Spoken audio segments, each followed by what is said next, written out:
This is a production of Hockey Night in Oswego, only on WTOP. Welcome to Hockey Night in Oswego, the first regular season game for the Oswego State Lakers. They take on the Cortland Red Dragons alongside Dylan McGlynn, Jake Vanderbrook.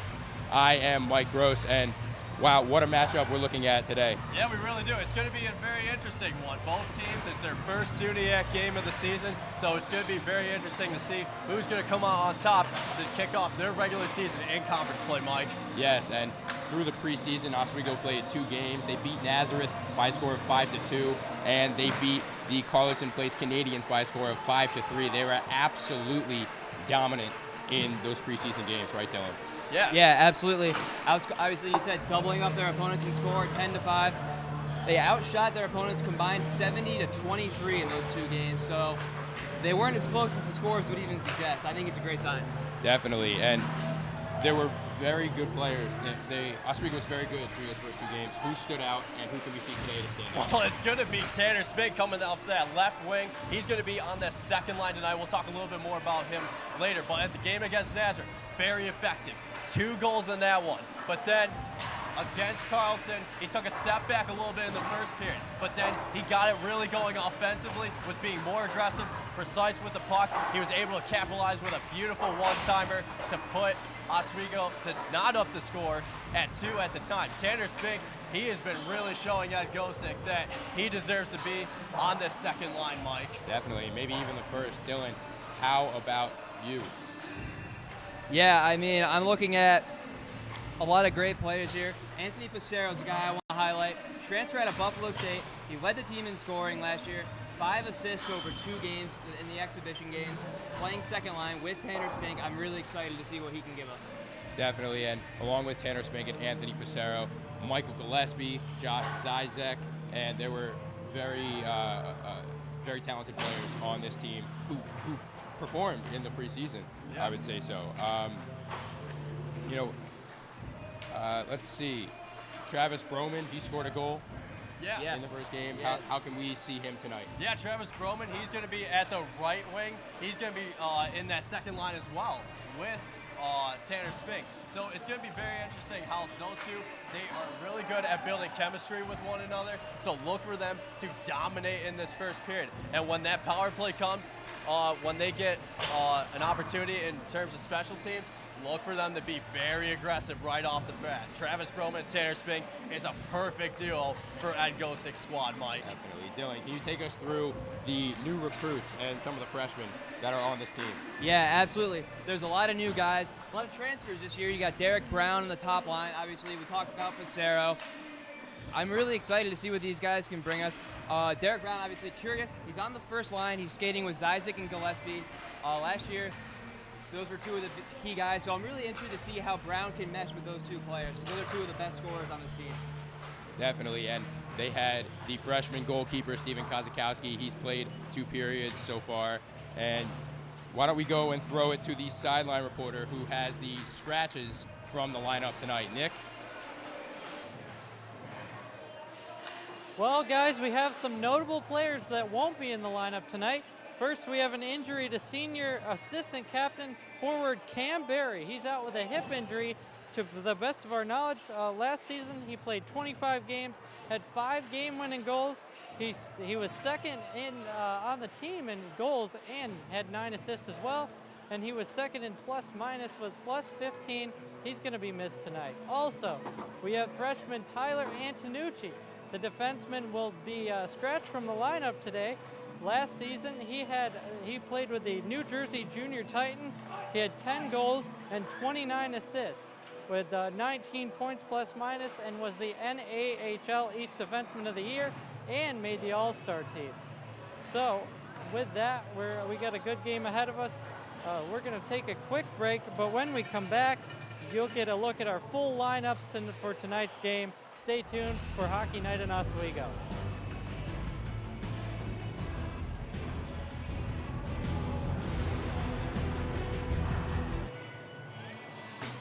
Hello, everyone, and welcome back to Linear Connect. Absolutely. You know, Dan Caney, you know, this is his second year. Have at least one shot. But communicate and just, you have to go back to the basics. Absolutely wrong. Because Right now, 1-2 in the SUNY.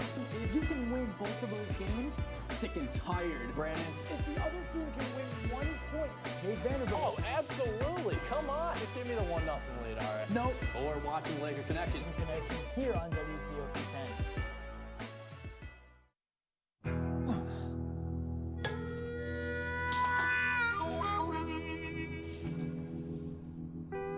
Get caught buzz driving, and you could do some hard time. Craig, knock it off. Sorry, Mom. It could cost you around $10,000 in fines, legal fees, and increased insurance rates. And that could set you back a few years. Buzzed, busted, and broke. Because buzz driving is drunk driving. Hey guys, I think I'm a little shiny. Can someone help with that, please? So you ready for tonight? Yeah, I think so. So, you know you're gonna start off the show like suspended from the ceiling, right? So you're all set with that. So yeah, just remember everything else we talked about and make sure you follow the prompter. I mean, don't I always? Just do what we talked about, okay? Alright, no problem. Let's go!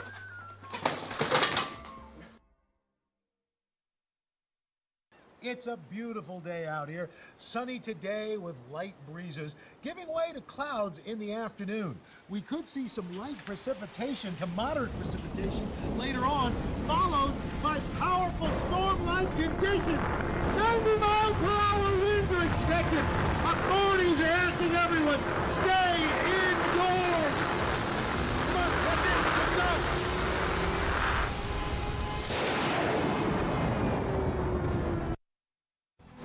You're watching Hockey Night in Oswego on WTOP, your television. Welcome back to Hockey Night in Oswego on WTOP 10. We saw Cam Berry and Tyler Antonucci scratch tonight. Now, what can we see from the lines from Cortland tonight, Dylan? Yeah, well, kind of seems like a cop-out, but I want to highlight the first line here.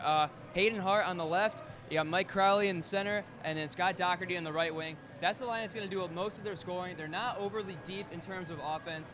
That's the line they're going to need to focus on. And a curious decision here, Sean Parashak, the third-line center. Now, he's a junior, got a lot of experience, and they got Shane Bollier as the second-line center. He's a freshman, so I'm interested to see what Bollier will bring us because they did decide to put him on that second line. Definitely, and Sean Parachak definitely stands out to me as well.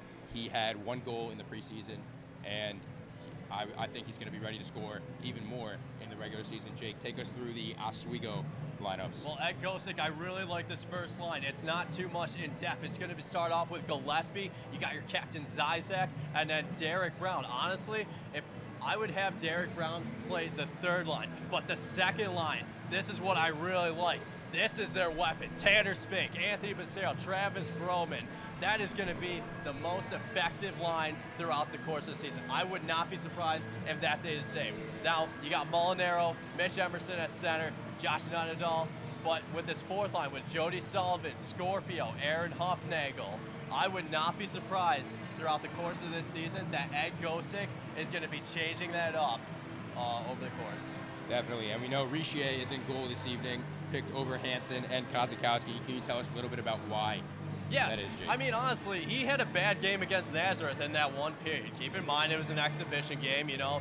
It's one of those games that you got to clear the cobwebs out. And everybody has a bad game. All athletes have good days and bad days, so you really have to just dust off yourself and just keep playing. That's the best thing that David Richier can do right now. But I will say this, if David Richier plays like this throughout half of the season, don't be surprised if Ed Gosick makes some changes, whether it's Cedric Hansen or the Liverpool native Kozakowski being the net, Mike. Definitely. Richier was a big part of Oswego's success last season, and Oswego finished 4 points ahead of Geneseo in the SUNYAC rankings last year.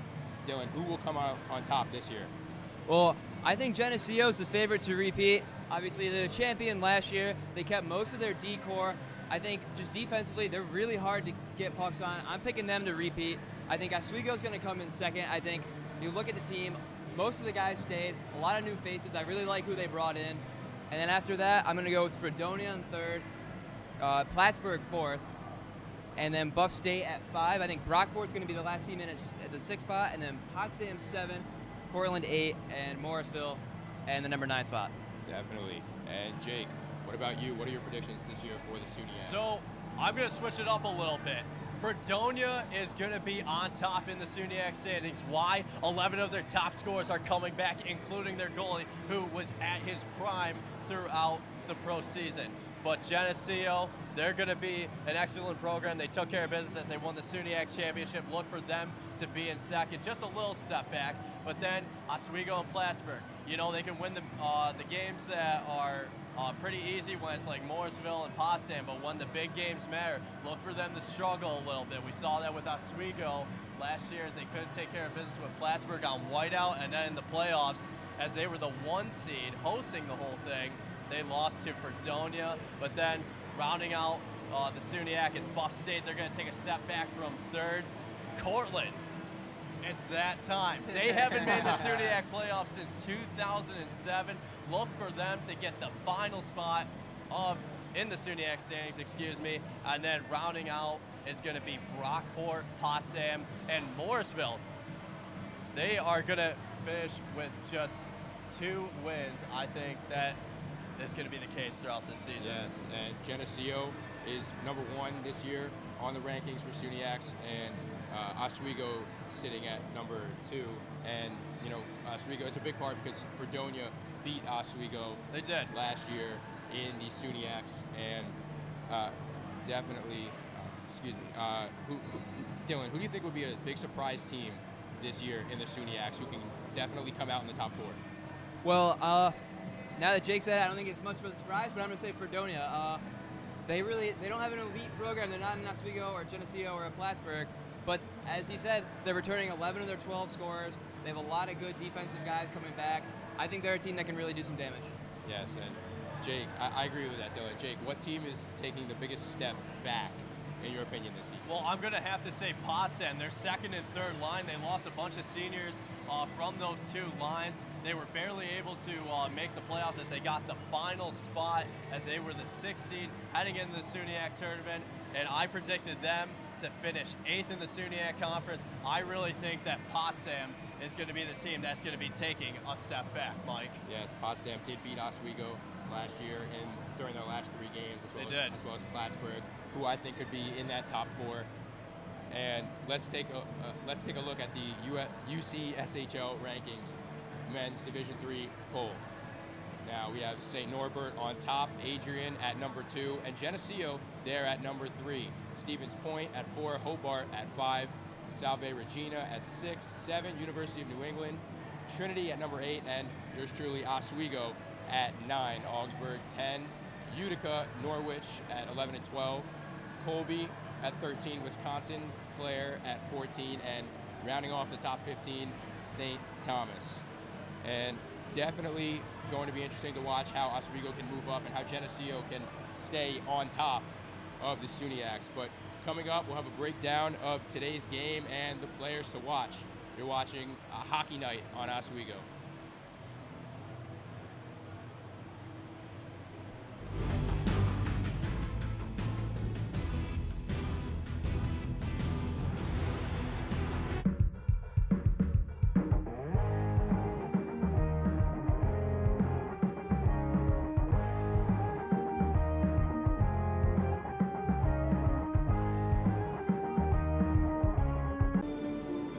Guys, I don't feel so good. Shouldn't have had that chili for lunch.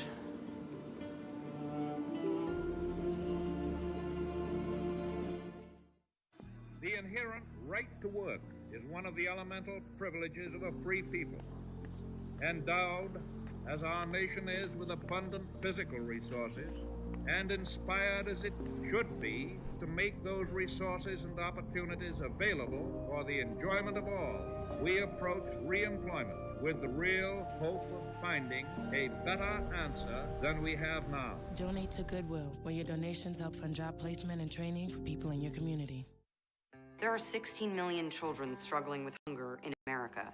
That's 1 in 5 daughters, sons, neighbors, and classmates who don't know where their next meal is coming from. Yet billions of pounds of food go to waste every year. It's time we do something about it. Feeding America is a nationwide network of food banks that helps provide meals to millions of kids and families in need. Visit feedingamerica.org to help them feed even more. Together, we can solve hunger. Together, we're feeding America.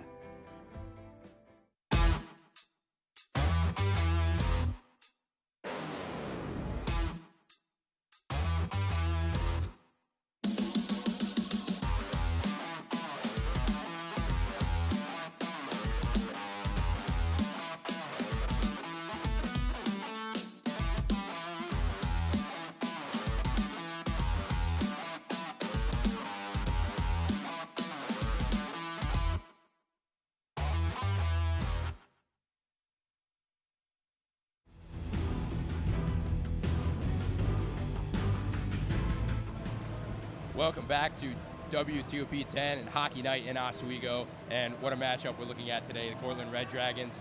Jake, they only won 2 away games last year. How do you think Cortland will react to a substantially larger crowd than they've had? You know, they've only played in front of 400 people max this year, whereas Oswego's last crowd was just under 3,000. How do you think that's going to affect them? I really think it's going to be a big impact. The crowd is going to play a huge factor in this one. And keep in mind, Cortland has a new goalie that is going to be in the net, and it's Nick Modica. He only played 3 games last year. He's a starting goalie this season. We saw a different goalie of him. The first game against Skidmore, 3 goals allowed, 958 save percentage. He had to save a lot of shots as he recorded 41, but then he looked nice and calm. 27 in the win against Lebanon, looked very comfortable, but against this Oswego team, man, oh man. If this offense is going to be very aggressive to start off with, and then the crowd being a factor, if he gives up a good amount of goals, look for the crowd to be heckling him tonight, Mike. I bet. And Dylan, Cortland is 1-8 on the power play conversions through 2 games so far. They were 1-1 so far coming into this game. And how important is it for Cortland to score on those power plays against the Lakers? Well, yeah, it's extremely important. Ed Gosick, obviously, he coaches his guys very well. They're very disciplined. They don't take a ton of penalties. So if you're a team like Cortland, you have to take advantage of the mistakes that they make. You have to be able to capitalize on the power play tonight. Definitely. And one more thing, Dylan. Will there be any depth in the use of forwards for Oswego, or will Ed Gosick keep a tight rotation? Why do you think so? Absolutely. I mean, I really like having Huffnagel on the 4th line. He gives you a nice scoring option on that 4th line. And you have Tyson Bruce, obviously the new rule, you can dress an extra forward. Tyson Bruce is that extra forward for Oswego tonight. I think if you see a line go out there and give a couple bad shifts in a row, Gosick's been around the block, he knows when to make a change, and I think he'll make the change if it's necessary. Awesome. And I just got word that Cedric Hansen will be in goal today instead of Richer. And Jake, take us a little bit through that decision. Why do you think Ed Gosick chose Hansen? Well, you got to go back to the exhibition games. Coach Ed Gosick, he was looking at what is best for them right now, and in this case, it was Cedric Hansen. He looked very calm. I understand that he gave up 2 goals in the first period, but in that second period against Carleton, coming out of the CCHL, he looked very calm, relaxed. He was more aggressive, knew where the shots were coming, especially with those one-timers from the defensemen. Cedric Hansen, he looked remarkable in that second period. That is why he is the starter in this one, Mike. Yes, and now we have some players to watch. Dylan, for Cortland, who do you have for the players to watch? For Cortland, I have the sophomore defenseman Luis Di Matteo. He was second on the team in scoring last year with 14 points as a freshman defenseman, which obviously very hard to finish that high in your team in scoring when you're in that position. He's playing on the top D pair with the alternate captain, Martin LaValle. I'm really interested to see what he can bring to the table tonight. And I know you also mentioned Nick Modica. Yeah, we already briefly discussed Modica. 958 save percentage and a 152 goals against average in 2 starts this season. But this is his first real test, so I'm really intrigued to see how he responds to this crowd and to this atmosphere. Awesome. And who else do you think could be dangerous that might not be a player to watch, but that could definitely have a breakout game? I would say Mike Crowley. The top line center, he had 23 points as a freshman, showing a lot of promise. Regressed. Last year, he only had 10. I think he's going to be a big key to their success this year. They need to get him going. And, yeah, I mean, he's big for them. Awesome. And Jake, Oswego's won both of their preseason games so far. And who made that happen for them? Who were big contributors? Well, it's that second line. Tanner Spink, 3 goals in exhibition games, very precise with passing the puck too, quick and precise, making good decisions around. And another player to watch out, Joseph Molinaro, very effective in the second period as they were just grinding it out, coming back, being down 2-1 in that first period. They looked really good coming out of that power play.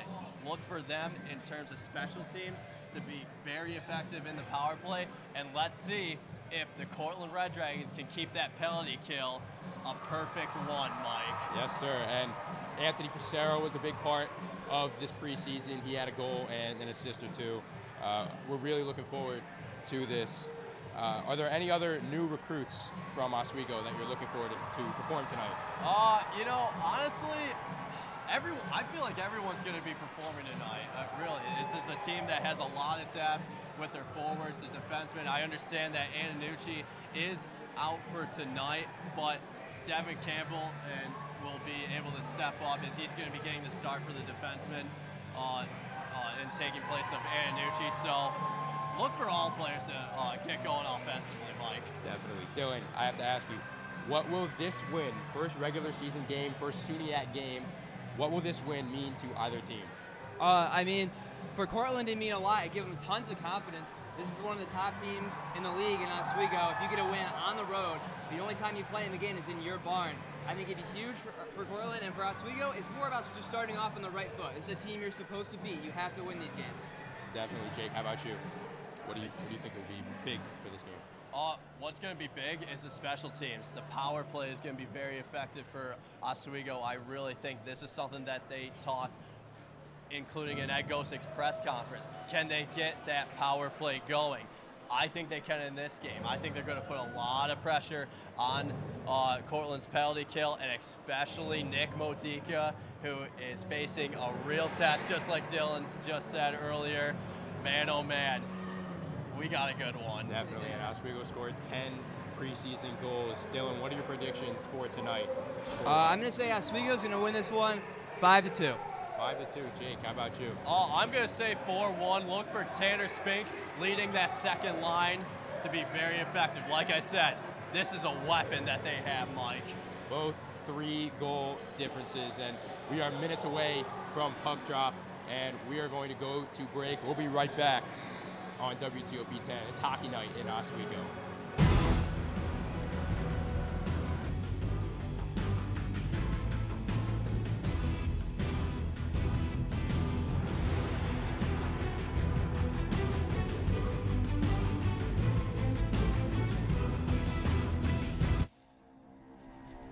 When some people struggle with their mortgage payments, they become frozen, petrified. Not knowing what to do, they do nothing.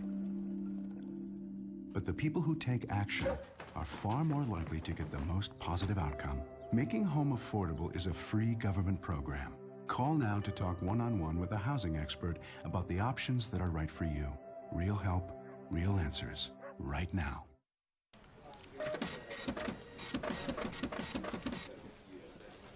It's taste, not toast.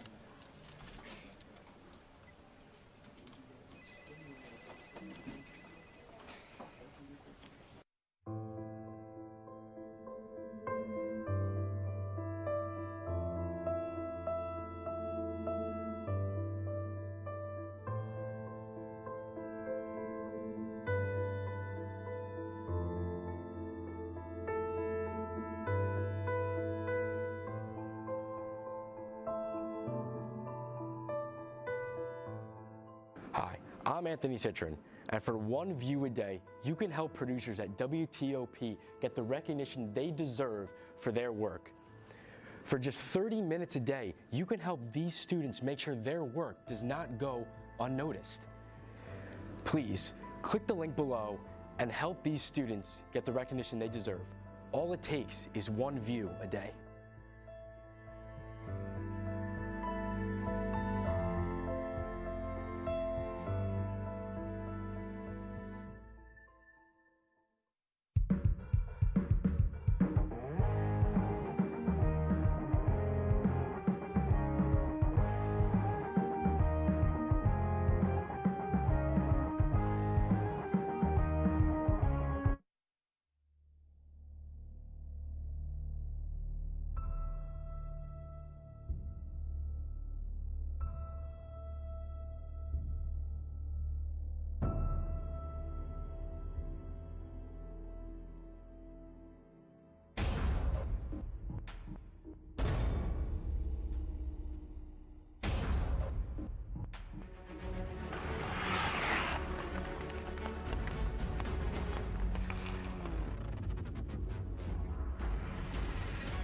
Isaac with a nice spin move. He's going for the puck. He's got Spink. Leaves it for Hunting. Hunting will Spink, and he scores!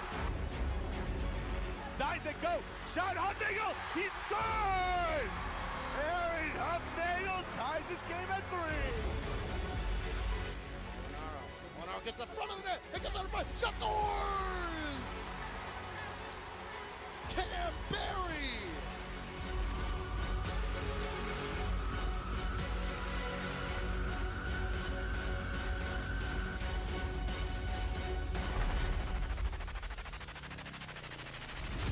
Hockey Night in Oswego starts now. Welcome back to Hockey Night in Oswego. Cortland coming into this matchup 1-1, Oswego 2-0, and we have a big crowd here tonight. We have Nick in the crowd as the sideline reporter. Nick. Mike, these fans are wild, they're loud, they're proud. They want their Lakers to win the game today. They are ready for some Suniac action and some regular season Laker hockey. We're going to go to a quick break right now.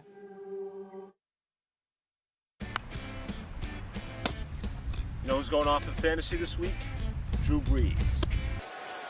Brees with time. You know, you guys are sleeping on Odell Beckham Jr., though. I think he's scoring 3 TDs this week. And it throws, it's Beckham across the middle. No, tell me, the Bears' defense is what's going to go off this week. I mean, holy Chicago Bears.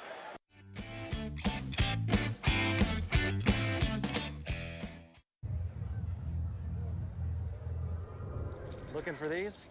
You drive buzzed. It could be one very expensive ride. First, you gotta make bail. Then pay me to get your car back. Your insurance premiums will go through the roof. And my legal fees just keep adding up. All told, it could end up costing you $10,000. Buzzed, busted, and broke. Because buzz driving is drunk driving. As an American, it's hard to hear that we have a serious hunger issue in our country. And as a parent, it's even harder to hear that 1 in 5 of our kids struggles with hunger, especially when billions of pounds of good food are wasted every year. Feeding America is a nationwide network of food banks that helps provide billions of meals to families in need right in your community. Visit feedingamerica.org to support Feeding America and your local food bank. Together we can solve hunger. Together, we're Feeding America.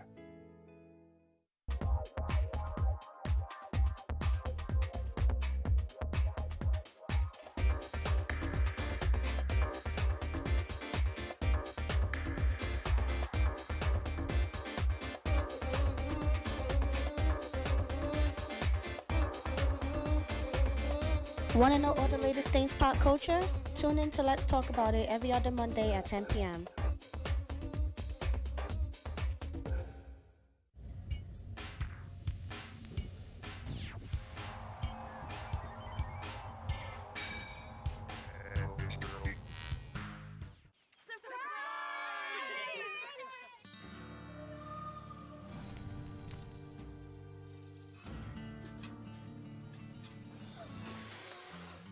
Preventing wildfires. That's all Smokey wants for his 70th birthday.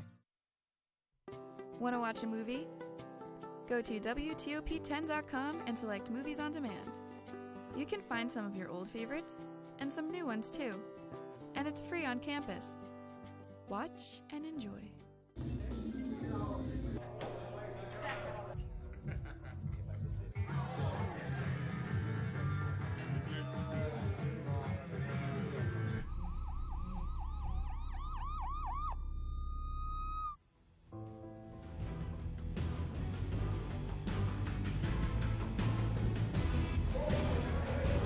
One of the great things about SUNY Oswego here is our crowd. We have a fantastic crowd on hand tonight. They are loud, proud. They want their Lakers to win this game. It would be a big SUNYAC win to open the season. They have chance, they have it all, and they're ready for some regular season hockey. It's great. They are loud. They have cowbells here. They're chanting right now. As you can see, they are giving the other team, Cortland, a hard time for this game. And they'll be on them all game long.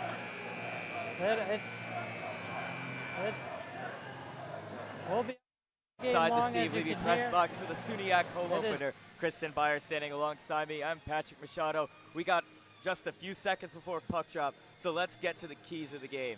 So the goalies are, that's going to be an intense matchup tonight that is going to very well decide the game. Tonight, Oswego has their usual suspect, David Richey, in the net tonight, and he is planning on making a triumphant season happen for himself. But what's interesting is Cortland's pick, Nick Modica. He has only played 2 games last season, so him as a starter is going to be an interesting choice for this team. He had a great save percentage, .944, so it'll be interesting to see if he can keep that up tonight. And the referee drops the puck, and the SUNYAC home opener is underway. The road to the final, the Frozen Four, begins now, and the puck is deep in Cortland territory. It is sent behind the net. Zizek is there, and he has to deal with the Cortland Red Dragon. Number 13 pulls the puck, Justin Schiebel. And now coming in front of the net, try to center it for Zizek. He was not on his forehand, unable to get a shot off. Zizek plays it behind the net. Derek Brown is there. Chipped aside for Gillespie, taken by the Red Dragons, flipped out of just to neutral zone. Tyler Curry will chip it in, and Oswego will go off for their first line change of the day. Although a miscue by the Red Dragons almost results in a goal, Modica able to get the glove. I would almost say that isn't Modica's fault. In fact, it would look like the defense really let him down on that one, and that is mistakes that they're going to have to tamp down on tonight if they want to keep this Laker team from scoring. Pissarro takes the faceoff, he loses it. Travis Broman lays the body on Sean Perchak, the only freshman for the Oswego State Lakers to be in the lineup tonight. He scored a goal last week against the Carleton Place Canadians, his former team, and he looks to make his first regular season goal here tonight. Puck is deep in Oswego territory. Luis DiMatteo has the puck. It's given away to Oswego. Out of the zone is Tanner Spink. And Tanner Spink chips it in around the boards. Travis Broman there at the left wing to chip it behind the net. Anthony Pissarro. Carter Allen at the point. Back to Pissarro. Turning, spins, and the shot, he scores! Pissarro's first goal as an Oswego State Laker off of a weird bounce gets past Modica. Oswego takes the lead. You could say that looked almost like a bit of a lucky goal as it just bounces right off the top of the glove and drops in behind. You can see it right here. Just a ripper of a shot, and it manages to just slip on over. It looked like Modica went for a flashy glove save on that play, but he was being a little bit too cute, and it cost him on that play. Oswego takes the lead just over a minute into the game. And here comes Oswego again. Mitch Emerson chips it in. Mitch Emerson over by the half wall. 2-on-2 scrum, and Cortland comes away with it. DiMatteo. And 2-on-1, just shot, and the puck dribbles loose off of a David Richey miscue. Oswego's lucky for that not to be in the net. Charlie Pelnick chips it out of the zone, and Cortland will reset at center ice. Skelly chips it in. Pelnick in to chase it. Isacek with Storjohan. And Storjohan chips it in. Oswego over at the half wall, tried to take it away. Over to the point. The shot by Skelly, and the rebound! And Richey somehow able to come up with the save.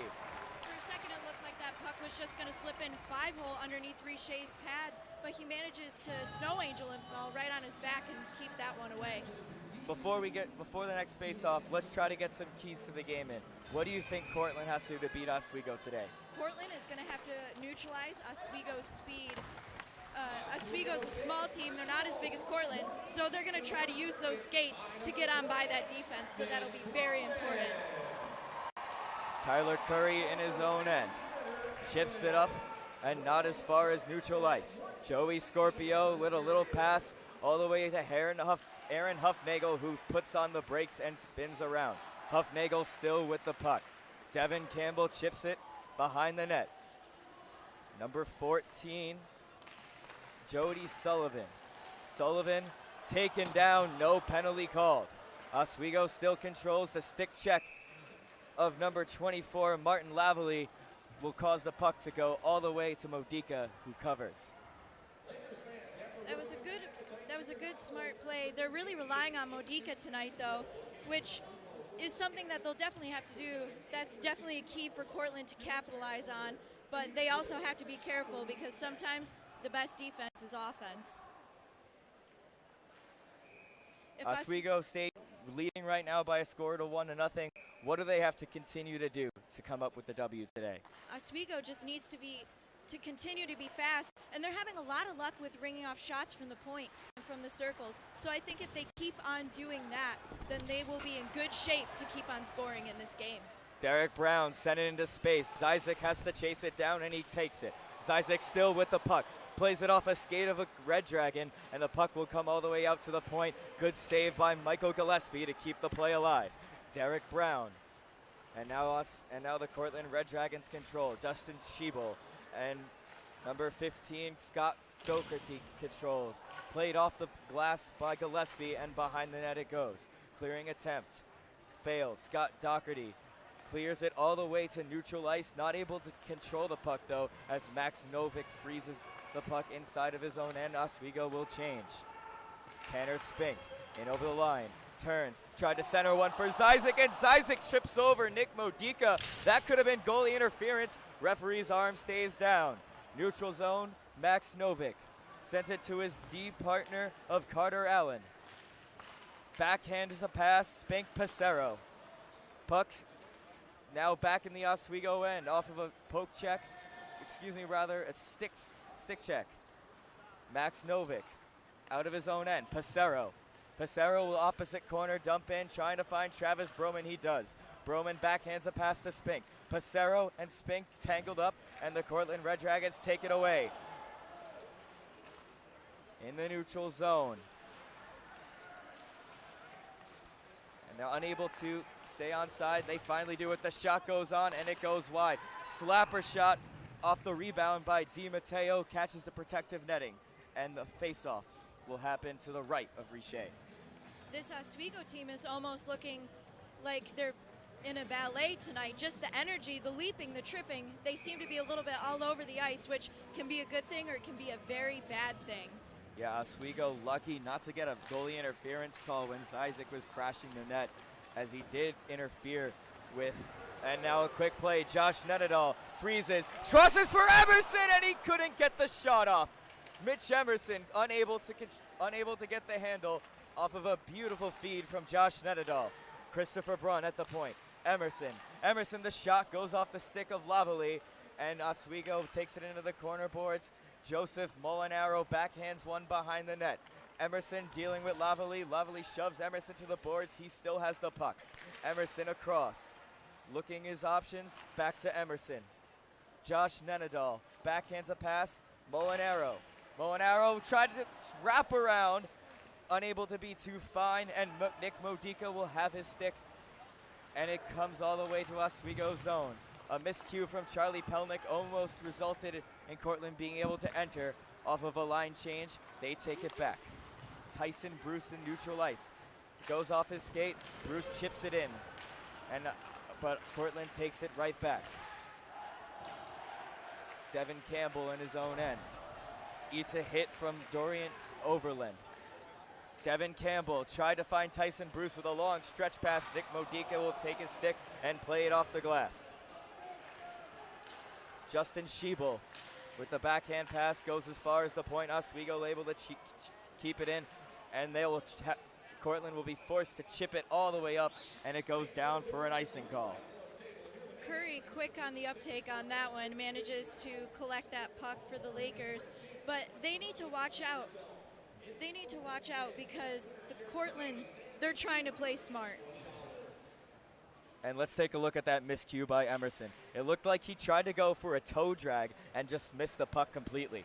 That was a good opportunity, a good feed, and it is unfortunate for the Lakers. And here's a partial breakaway for Cortland, and Richer stays with him the whole way off of the Connor Beck shot. Back comes Oswego. Josh Zyzik drops it off for Brown. Brown crosses, and nobody's there at the point. Tyler Curry will have to take it back. Oswego resetting. Devin Campbell backhands a pass, and the defense will go off for a change. Max Novick and Carter Allen coming out. Michael Crowley, the alternate captain, in over the line. Max Novick on with him. 2-on-2. And Crowley gives it away to Brown. Has to eat a check, and we're going to get our first penalty off of that hit. And it's going to be for the call, I think, is boarding on the original signal, but it goes to number 4, Cole Skelly. And you can see right here, the stick goes. It's such a good chance. Riche Smart getting that pad down just in time on that one. So Cole Skelly will go away for 2 minutes. The call is elbowing, not a boarding like we originally were led to believe. And Oswego will have their first chance on the power play. Oswego has been able to capitalize on the power play in their past 2 exhibition games, so they should keep up that trend if they want to try to win tonight. And the first rush for Oswego off the faceoff results in a Cortland clear. Tyler Curry up in the neutral zone. Passero chips it in. Broman, Passero back again, back to Broman. Over at the half wall, Tyler Curry has the puck, sends it across to the point, and he gets it back. Tyler Curry fakes the shot. Passero now covering the left point. He shoots, and it goes off of number 24, Martin Lavalley. Oswego takes it back. Curry across ice. And a centering pass, and it has to be saved by the blocker of Modica as it went off of a stick. Passero back to Curry. Curry, Passero. Passero's pass goes off of Di Matteo, and they're able to clear it all the way down. 1 minute and 3 seconds to go in the elbowing minor. Out of his own end, Gillespie. Gillespie in over the line. Gillespie still has the puck. He'll circle the net and wait for his power play to set up. He sends it to the point. And the shot sails wide of the net off of a Max Novick feed. Gillespie back to Novick at the right point. Novick skating, gives it to Gillespie again. Gillespie across the ice, he shoots! And Derek Brown is stoned by the pads of Modica, and they'll clear all the way down. The Lakers really showing off some of that top-tier talent that has matriculated into the school for this season. Max Novick again on a quick rush. Max Novick almost received a feed from Gillespie. He still has the puck though, so they'll get set up. Emerson behind the net for Brown. Emerson receives the puck again. Gillespie over to Novick. Novick the slapper, and it goes off of the pads of Modica as the final seconds tick away. Oswego back at full strength, and Emerson's wraparound try of multiple players going down, and Modica covers. Yeah, that was a tricky one to get tangled out of, but Oswego is really relying on those defense to be the quarterbacks of their power play this season. That's different from them in the past, as they tend to use people like Chris Waterstreet and other power forwards like that to really dictate the play. Oswego won the face-off, although no one was there to take the puck, so it goes all the way out. Tyson Bruce holds the puck, and it's chipped in by Scorpio. Nice block by Di Matteo to prevent them from entering the zone. Long stretch pass from Cortland, finds nobody. Tyson Bruce chips it in. Modica out behind the net to play it. Gives it to Di Matteo. Di Matteo up to Alonzi. Alonzi, long stretch pass. Good interception by Carter Allen, who chips it back in. Allen and Alonzi collide. Alonzi controls the puck, chips it off the glass, a little dribble pass, and he's Carter Allen taken down near the boards, and we're going to get a boarding call. That one pretty blatant. Oswego's bench really mad at that hit. Oswego's bench was absolutely livid. You could see earlier Carter Allen really just laid the muscle on the Cortland Red Dragons and got a little retaliation, but you got to be smart. If you're not smart when trying to throw hits, you're going to end up in the box, and Oswego's power play is deadly. Carter Allen was on his knees as he was going down. It's just going to be a 2-minute minor, though, for boarding, and a second Oswego power play will begin. 2-on-2 scrum taking place near the half boards. Gillespie comes away with it, sends it to Novick. Gillespie gets it back, the slap shot, and that one goes wide of the net. He was looking for a deflection, didn't get it. Derek Brown, Max Novick at the center point. Gillespie couldn't handle it and sends it behind the net. Emerson tried to stuff it in on the right side, and the stick of Modica keeps it out. Max Novick again. Gillespie plays it off the boards. Gillespie circling, looking for a lane. Novick Brown. And a quick little feed into the center ice for Zizek. Unable to get the shot. Novik the slap shot, and it goes into the crowd, and the usher will catch that. That flew right off of Zizek's skate there, but you could see earlier the Lakers had a beautiful little shot to get that in the back of the net, but the bounce was just uncontrollable for them as Medica is able to get that one out of the net. Passero loses the faceoff. Travis Broman able to corral on the puck and keep it in for Oswego. Passero. Molinaro loses the puck to the Cortland Red Dragons, kept at the line by Curry. And finally the Red Dragons will clear. Parachuk sends it all the way down. Tyler Curry from his own end. Aaron Huffnagel with some speed. Sends it over to Broman. Broman with a little centering feed for Passero. That one goes wide, and here comes the Cortland Red Dragons on a shorthanded chance. Ritchie in over the line, deals with two Oswego State Lakers, and Ritchie will keep it in there to force Oswego to get it. Passero comes away with it. Passero in over. Molinaro tried to center it, and the poke check of Modica will send it up into the air, and it looks like Passero went crashing into the net, blowing a tire, which knocked it off its moorings, and will get a whistle. There was quite some chippy energy there. I think that has to do with the fact that Cortland almost got that beautiful short-handed chance up there, and I think that speaks to the fact that when you don't have stay-at-home demon on the ice, as you wouldn't on a power play, it can get real tricky real fast. One last chance for the Oswego State Lakers on their second power play. They chip it in. Jody Sullivan sent Scorpio. Devin Campbell. Carter Allen one-timer, and it's just wide of the right post. And Cortland tries a long stretch pass, trying to find the player that just came out of the box. Oswego well defended. Tyson Bruce in the neutral zone. He'll carry it in. Tyson Bruce with the shot, gloved and held by Modica. Modica had good eyes on that, which speaks to the strength and necessity of strong goaltending. But you can see the Lakers are starting to get more and more frustrated. They are ringing off shots that just keep getting saucier and saucier, trying to find the back of that net. 8 minutes, 5 seconds to go in the period. Oswego leads by a score of 1-2. Unofficial shot totals, 11 for Oswego, 4 for Cortland, as Cortland did spend 4 minutes on the penalty kill. Oswego the one goal from Anthony Passero. Scorpio chips it in at center ice to negate the icing. Tyson Bruce puts on a shot, and it's blocked by a Red Dragon. Back to the point for Devin Campbell. Campbell chips it behind the net in the corner boards. Tyson Bruce loses the puck and gets it right back. Back to the point for Campbell. Cross the point for Carter Allen. He'll chip it behind the net and let his forwards do the work on the boards. Given back to the Cortland Red Dragons. Overland up to Tierney. Tierney chips it in. Carter Allen takes the puck, and Campbell will circle off as the Red Dragons are changing. Campbell from his own end sends a long pass to Jody Sullivan in over the line. Jody Sullivan still has the puck and gives it to Brown. Brown eats a hit, and Brown gets it back. Jody Sullivan going down, no penalty called, and Isaac couldn't get the puck for the shot deep in Cortland territory. Brown tried to save it in. Gillespie taken away. Isaac, somehow they managed to stay onside. Given away to the Cortland Red Dragons, Tom Ritchie. He'll chip it in, and Pelnick will go after the puck, and he shoves him to the boards, and Josh Nenadal will take it away.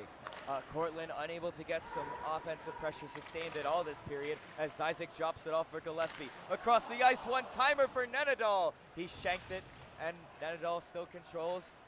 DiMatteo battling with him. Oswego comes away with it. Gillespie, some stick handling, trying to tee up a shot. Over to Christopher Brunn.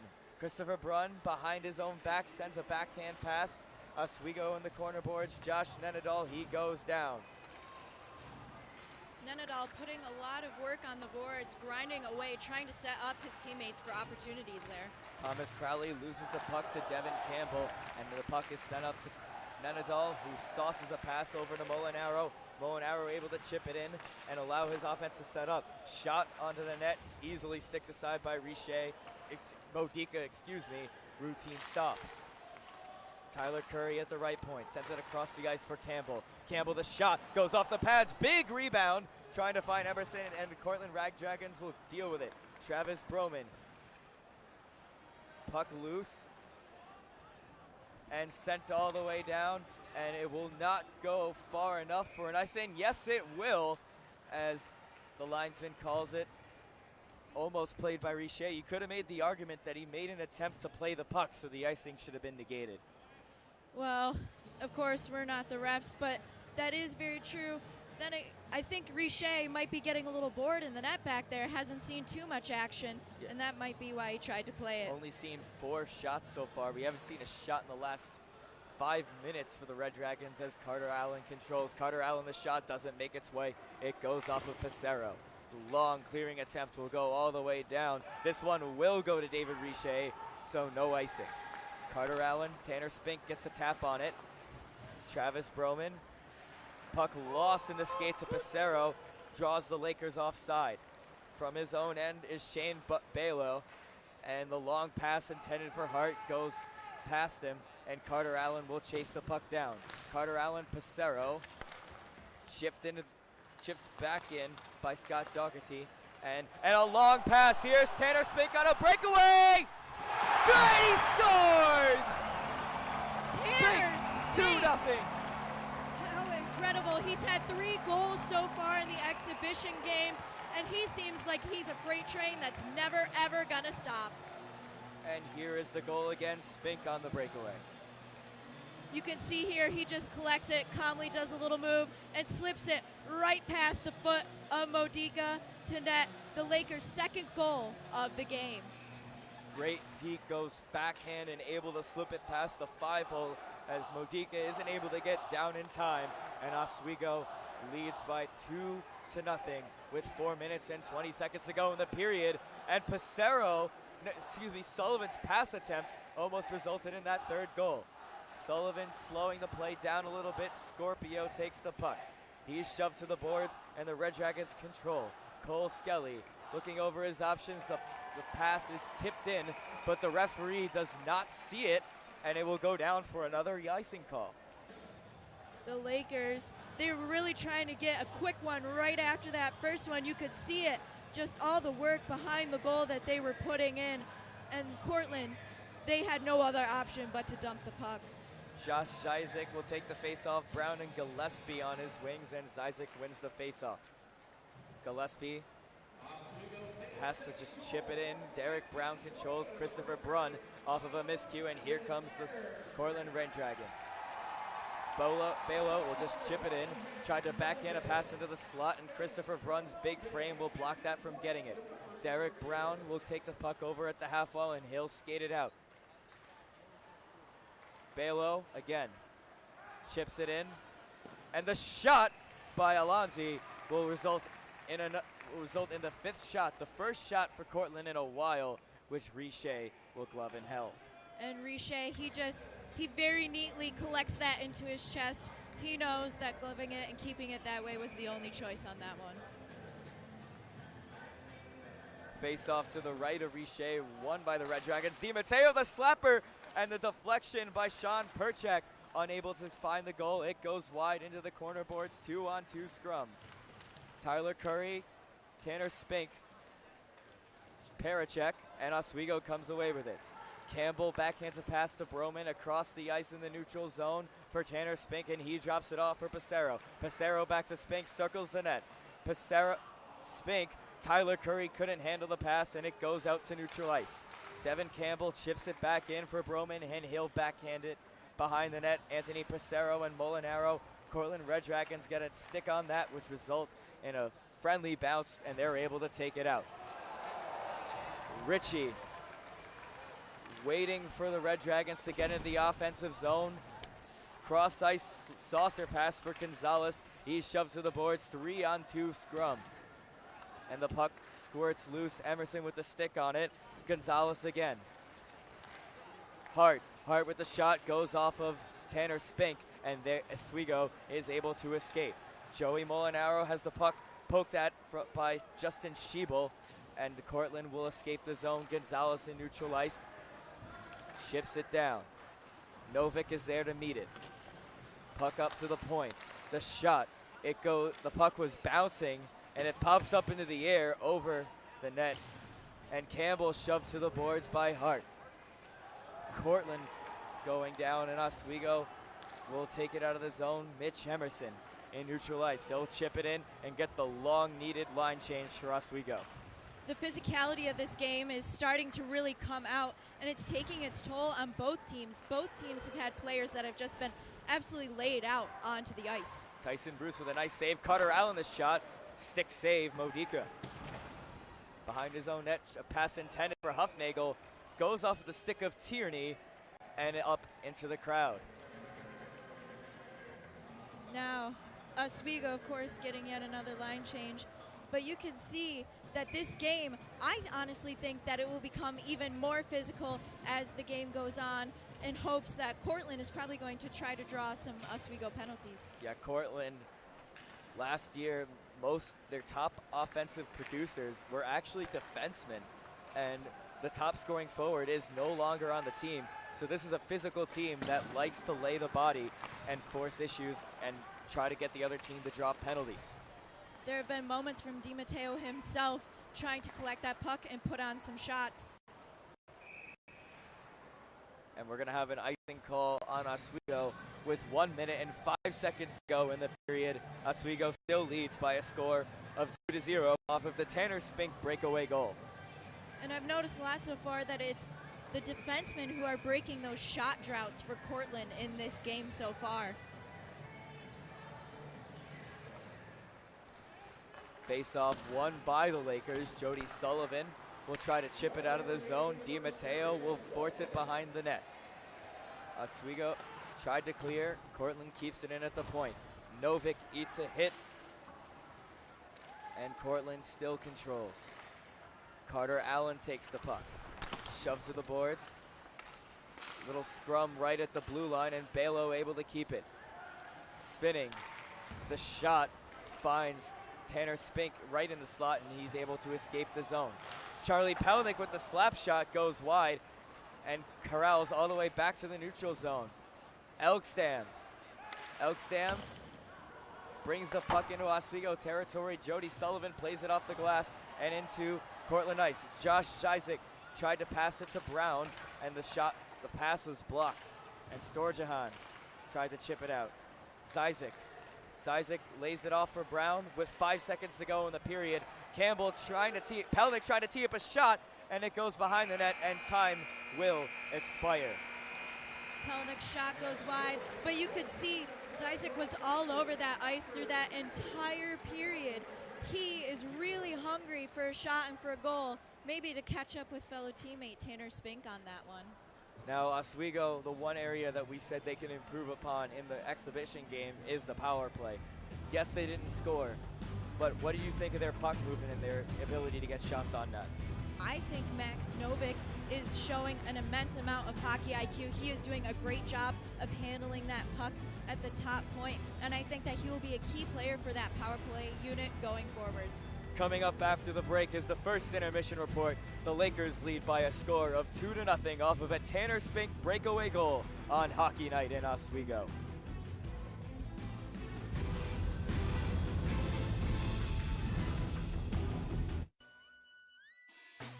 Hello, everyone, and welcome back to Laker Connect. Absolutely, Dan Kane, this is his second year to have at least one shot. But communicate and just, you have to go back to the basics. Absolutely wrong. Because right now, 1-2 in the SUNY Absence. If you can win both of those games, sick and tired, Brandon. If the other team can win 1 point, hey, Vanderbilt. Oh, absolutely. Come on. Just give me the 1-0 lead, all right? No. Or watching Laker Connection. Here on WTOP 10.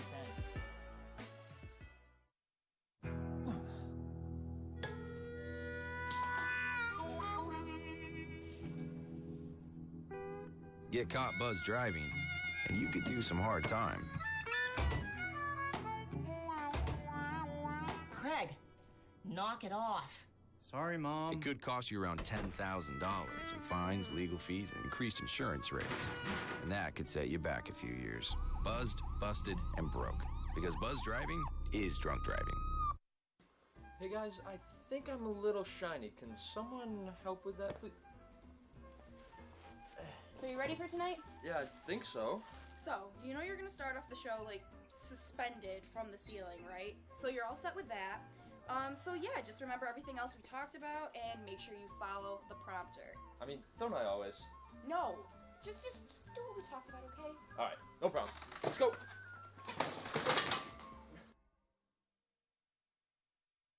It's a beautiful day out here.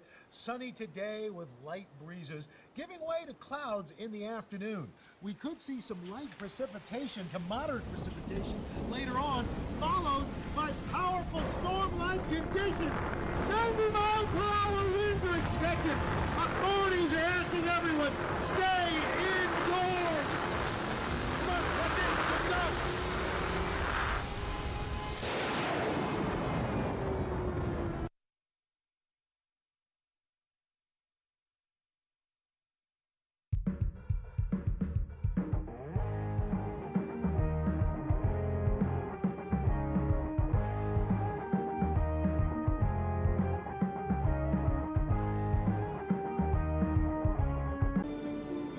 Guys, I don't feel so good.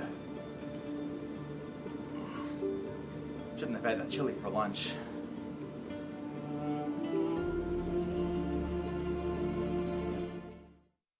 The inherent right to work is one of the elemental privileges of a free people. Endowed, as our nation is, with abundant physical resources, and inspired as it should be to make those resources and opportunities available for the enjoyment of all, we approach re-employment with the real hope of finding a better answer than we have now. Donate to Goodwill, where your donations help fund job placement and training for people in your community. There are 16 million children struggling with hunger in America.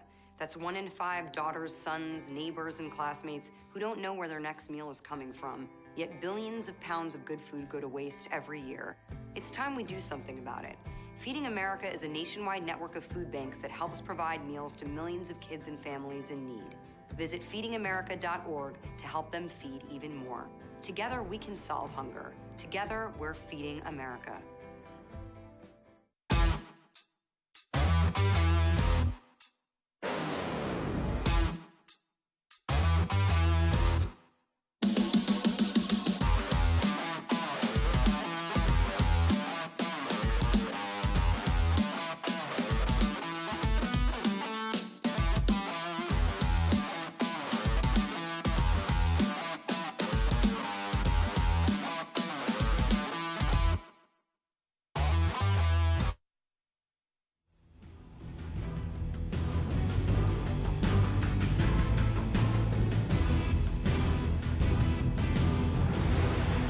Hockey night in Oswego, and the score is 2-0. Oswego leads after the first period. A very physical game, isn't it, Jake? Yeah, absolutely. And when you're putting up 15 shots on goal already, they are looking very good offensively. The third line and second line have been very dominant all throughout the period. Look for that to continue throughout the game. Definitely, and Tanner Spink with a goal, and as well as Travis Broman. You know, how is Oswego, line-wise? I know the second line was definitely the main line so far in the first period. Yeah, absolutely. You saw the second line responsible for both goals in this game. The first one comes from the freshman Travis Broman, which is a minute 18 into his collegiate career, and he gets his first goal on that redirect. It's just what you talked about. They're just generating chances. They're dominating puck possession. Not to say Cortland isn't getting chances, but Oswego, majority of this period, was controlling the puck in the zone and just putting pressure on the Definitely. Let's take a look at the first goal, Broman's goal. Yeah, so here's the first goal. It's going to be Carter Allen, drops it down, and that is going to be Passero, and a redirect in front right there by Travis Broman, the freshman. He gets his first career goal. Oswego strikes just a minute 18 into the game, and that's a great way to start the season. And it was very physical from puck drop. They had a lot of shot opportunities. And now the second goal, Tanner Spink had the breakaway. break it down. Well, yeah, so this is what happened. When you had a battle for puck opportunity, Novik is able to get the pass out to Tanner Spink. Next thing you know, he's got a breakaway. He decides to go with the backhand and is able to capitalize going through the 5-hole of Nick Modica. He did not have a chance. When you have a one-on-one opportunity and Tanner Spink, who has been attacking, 3 goals already, that was my player of the watch. Man, oh man, he is looking good in that second line, Mike. That's a great prediction, Jake, right from the get-go. And Oswego's crowd here, probably just under 3,000. Like we said earlier in the pregame, it was going to be very hard for Cortland to score, to do well. And it's shown. Cortland's down 2-0. Now let's take a look at the other chances from Oswego. They had 15 shots on goal compared to Cortland's 6. This one. Yeah, and this is more coming out of their second line again, who have been putting up the most shots throughout the first period to start off with. And they have been just looking really good. As you see, they had a one-timer opportunity by Mitch Emerson from that third line. Couldn't really get it as that shot was just wide. But you gotta like what you're seeing from Oswego. I understand from coming out of the special teams, they still haven't converted on a power play. They're 0-2 to start off with, and Cortland is still perfect with the penalty kill as they're now 9-on-9. But offensively, you gotta like what you're seeing from Oswego. It's not like they are skating around and trying to strategize for a shot. It's more of them attacking with those special teams, Mike. You're right, and although they did have 3 shots on the first power play, they couldn't convert. They had 4 shots on the second power play and couldn't convert. What can we see in the second period? I mean, I think you look for some changes. I think they look to try to get the puck a little down low, maybe side of the net, behind the net, which gives them time to set up, gives you time to try to crash in the slide. You need to get pressure in front of the net. Modica's a good goalie, but if you get pressure, you can beat any goalie. Awesome, and we'll be right back with some more analysis. We're going to throw it to break here on Hockey Night in Oswego. You're watching WTOP 10.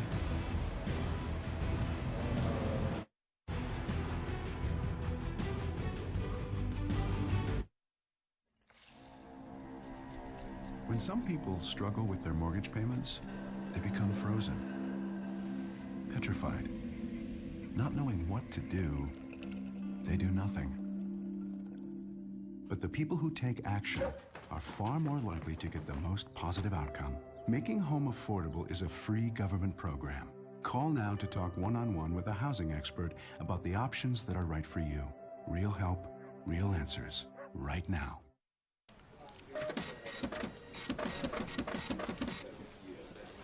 It's taste, not toast.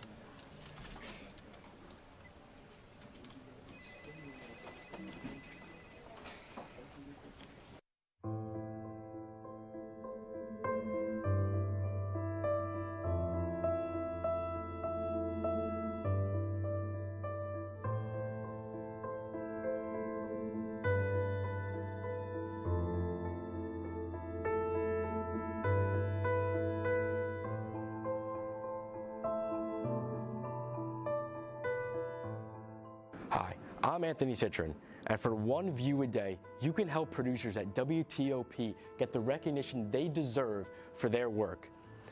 For just 30 minutes a day, you can help these students make sure their work does not go unnoticed. Please, click the link below and help these students get the recognition they deserve. All it takes is one view a day.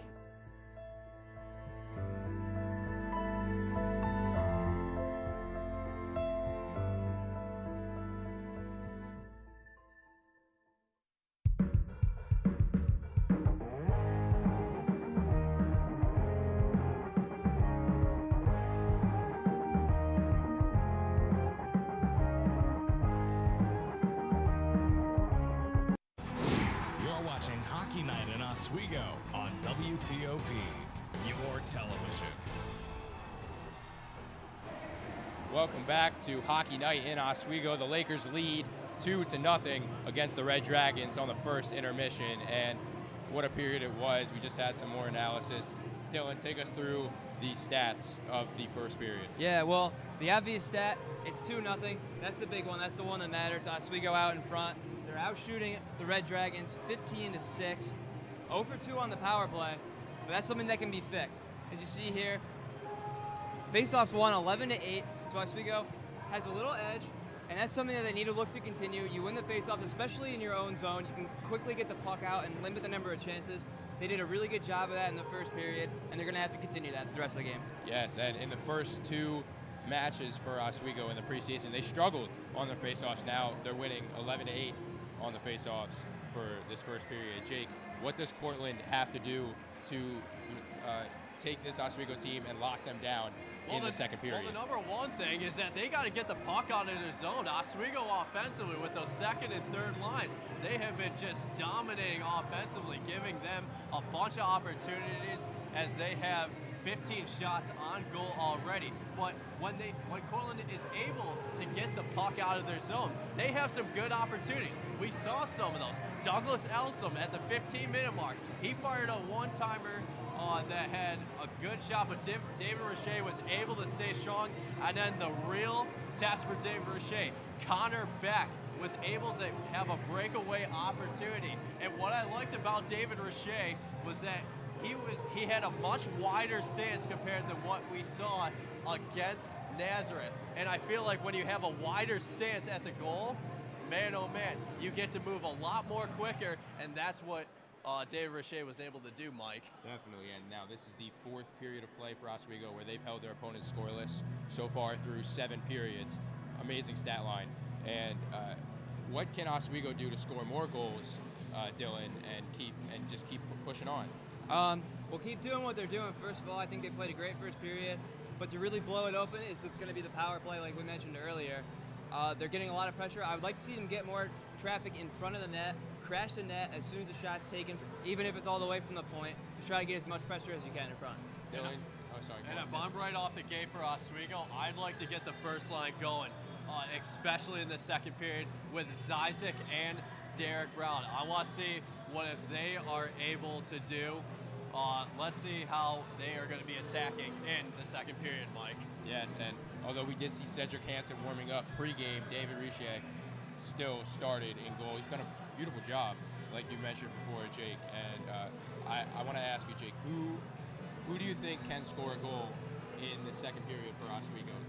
Well, for Oswego, if they are going to be very effective in the power play, we saw that, hey, they can draw a bunch of penalties, and Cortland will commit to those. We saw a few elbowing, tripping calls. So if they have the power play opportunities, look for Tyler Curry or Devin Campbell out of that first line to be very effective for Oswego. I would not be surprised. And then I think we're going to see more from the third line led by Mitch Emerson, who's going to be in center. Look for him to be very effective in the power play. That was the line that was very effective with the shots, Mike. Yes, Mitch Emerson and Joseph Molinaro, very effective in that third line. Well, this is the first intermission. We're going to go to break, and minutes away from the second period. Lakers up 2-0. You're watching Hockey Night in Oswego.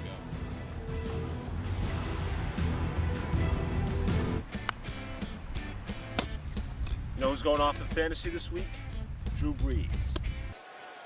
Brees with time. You know, you guys are sleeping on Odell Beckham Jr., though. I think he's scoring 3 TDs this week. And it throws it Beckham across the middle. No, tell me, the Bears' defense is what's going to go off this week. I mean, holy Chicago Bears.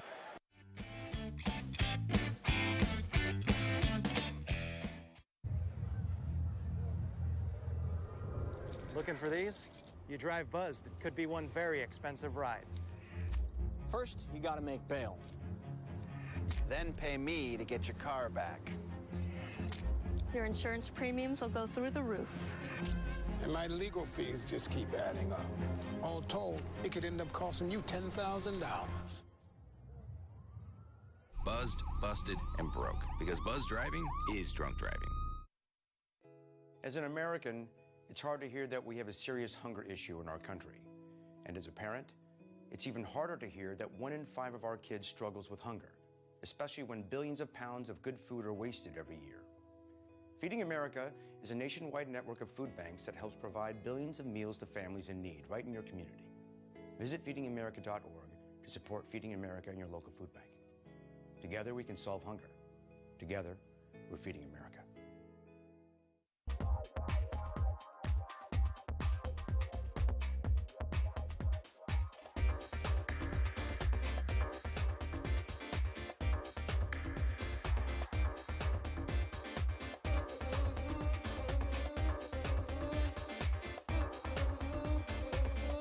Want to know all the latest Stains pop culture?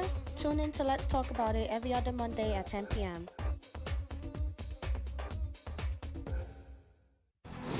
You're watching Hockey Night in Oswego on WTOP, your television. Back to Hockey Night in Oswego here on WTOP 10. Oswego State leads by a score of 2 before the start of the second period. Welcome inside the Steve Levy press box again. Kristen Beyer, Patrick Machado, Tanner Spink. What a breakout player he's becoming in these last couple weeks. Oh, absolutely. Of course, his official season stats couldn't start until tonight. Exhibitions don't necessarily count, but that does not mean that he hasn't been making an impression with this Oswego team. With that electric breakaway, he really provided a lot of momentum for the Oswego team tonight so far. Now, Tanner Spink, if the exhibition game stats did actually count, that would be his 4th goal on the year for his 5th point. He has had more goals than any Laker so far. I think that that's a ridiculously impressive stat. He is a sophomore, which is exciting for the Oswego team because it means he has room to grow, and it'll be interesting to see how well he performs this season. Do you think he could challenge for maybe Michael Gillespie's spot on the left wing for the first line? Well, I'm not so sure. Sometimes I think a lot of it also comes down to chemistry. No doubt that Spink is just raw talent, natural talent. And he does have an opportunity to challenge for that spot. But I think Gozick might let him cook and simmer a little more where he is, since it is only the season opener. We are getting set for the second period. Josh Zizek, the top line of Gillespie, Zizek, and Brown lining up. And for Cortland, Crowley, Hart, and Doherty as the linesman prepares to drop the puck. And we are underway for the second period of play. Oswego still leads by a score of 4-2. Derek Brown sends it up to Zizek, and he'll backhand a pass in. Gillespie chasing after the net, dealing with Justin Schiebel, and he'll take it, and Gillespie will win that battle and chip it for Brown. Brown circling, looking for an option, loses the puck off of a stick check, kept in at the line, bodied off. Oswego, Josh Zizek trying to keep it into the line, a little bit too heavy on his pass, and Oswego recoils from their own end. Devin Campbell all the up to Zizek. Zizek plays it off of Lavalley's skate, but it takes a friendly bounce, and Brown sends it to Zizek. Zizek gets tripped up, no penalty called. Sent around the boards, the Cortland Red Dragons will attempt to escape their own zone. Alonzi tried to settle it down in the neutral zone, and here comes Broman again. Broman in on goal, he runs out of real estate, and the puck is over the line, but the referee hasn't given a signal yet. That might be counted as goalie interference or something. I really don't believe that that will count at all. That's tricky to see what had happened there. It'll be up to the referees to determine that one. Let's take a look at a replay. It looks like the referees are not going to huddle up. Goalie interference is the call. And there will be no penalty. And Modica manages to get that net off its moorings as he just gets shoved right in there. There's still a question on the ice of what is going on. Oswego's bench yelling at the referees as they feel there was a little bit of theatrics from Nick Modica. Oh, it's hard to say, especially when you're in the net right there and you're the one being pushed and tossed around and you have somebody flying straight at you. And it looks like that call will stand. No penalty on the play. It'll just be a face-off. Oswego wins it, and will try to get a third goal off of that unlucky break of goalie interference. At the point for Carter Allen, Tanner Spink backhands a pass. Passero tried to get a stick on it, and the Cortland Red Dragons will clear, but not only as far as center ice, as Passero carries it in again. Passero puts the pass off the boards and finds Novik. Novik, Broman, Passero over at the other point. Carter Allen with the shot. It sails over the net as it took a deflection off of a stick. Puck carries around the boards after multiple players miss it. Di Matteo with the attempted clear. Oswego a little bit too heavy of a touch on the puck by Tanner Spink as he sauces a pass over to Novik, who takes it in his own zone as Oswego will begin a line change. Cortland throwing bodies there, especially LaValle. He had a hip check in there as well. And it seems that they are just really wanting to upset and throw off this Oswego team. Sean Parachek in over the line. Richer makes the save. A little bit, gives up a rebound. Oswego able to take care of it for him. Puck is popping up in the air after multiple mid-air deflections. And Storjahan will take the puck, and Oswego gets it back. And Joseph Molinaro loses an edge right by the linesman. Oswego recoils inside their own end, trying to get something set up. Mitch Emerson in neutral ice. Mitch Emerson over the line. Molinaro gets the pass, and it is cleared down. Christopher Brunn just short of the icing line. Christopher Brunn brings it up himself. Neutral zone, backhands a pass in. Bench door is open. Linesman very clear and decisive that it was not too many men on the ice. Connor Beck, opposite corner dump in. The defense will change. Tyler Curry, Joey Scorpio. Joey Scorpio up for Nenadal. Scorpio gets it back and he'll take it in. Scorpio tried to find Huffnagel. Puck off of a Cortland stick and back out to neutral ice. Tyler Curry will try to dump it in. It's gloved by Modica. The referee thought about blowing the whistle, and Modica gets it down in time. Lavalley from his own end sends it deeper in his territory. And now out to neutral ice is Gonzalez, and he'll drop a pass off for Crowley, who sends the puck in. Richer out from his net to play it hard with the forechecking. And the puck behind the net taken by Oswego, played off the boards. There's a broken stick on the ice, and it results in a bounce, and here comes Huffnagel, and Huffnagel just fast enough to beat out the icing. He's being held at the boards. No penalty from the referee,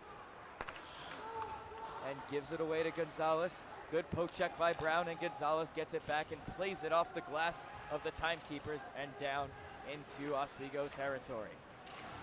The referees have been swallowing a lot of whistles so far, as it seems that we always are finding Cortland and Oswego meeting on the boards with strong hits.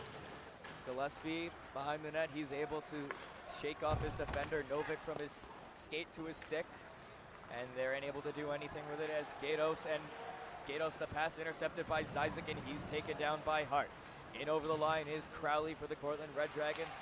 4 Lakers surrounding him. He'll wait for reinforcements. Alandi with the pass, and Richer comes up from his skates and takes it in his glove for the save.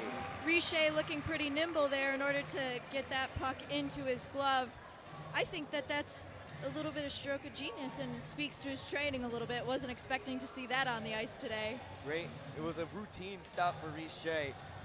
You would have hoped, if you're the Cortland Red Dragons, that Alonzi was able to get that in the corner as he was still squared up to the shot. All he had to do was stand up and take it in.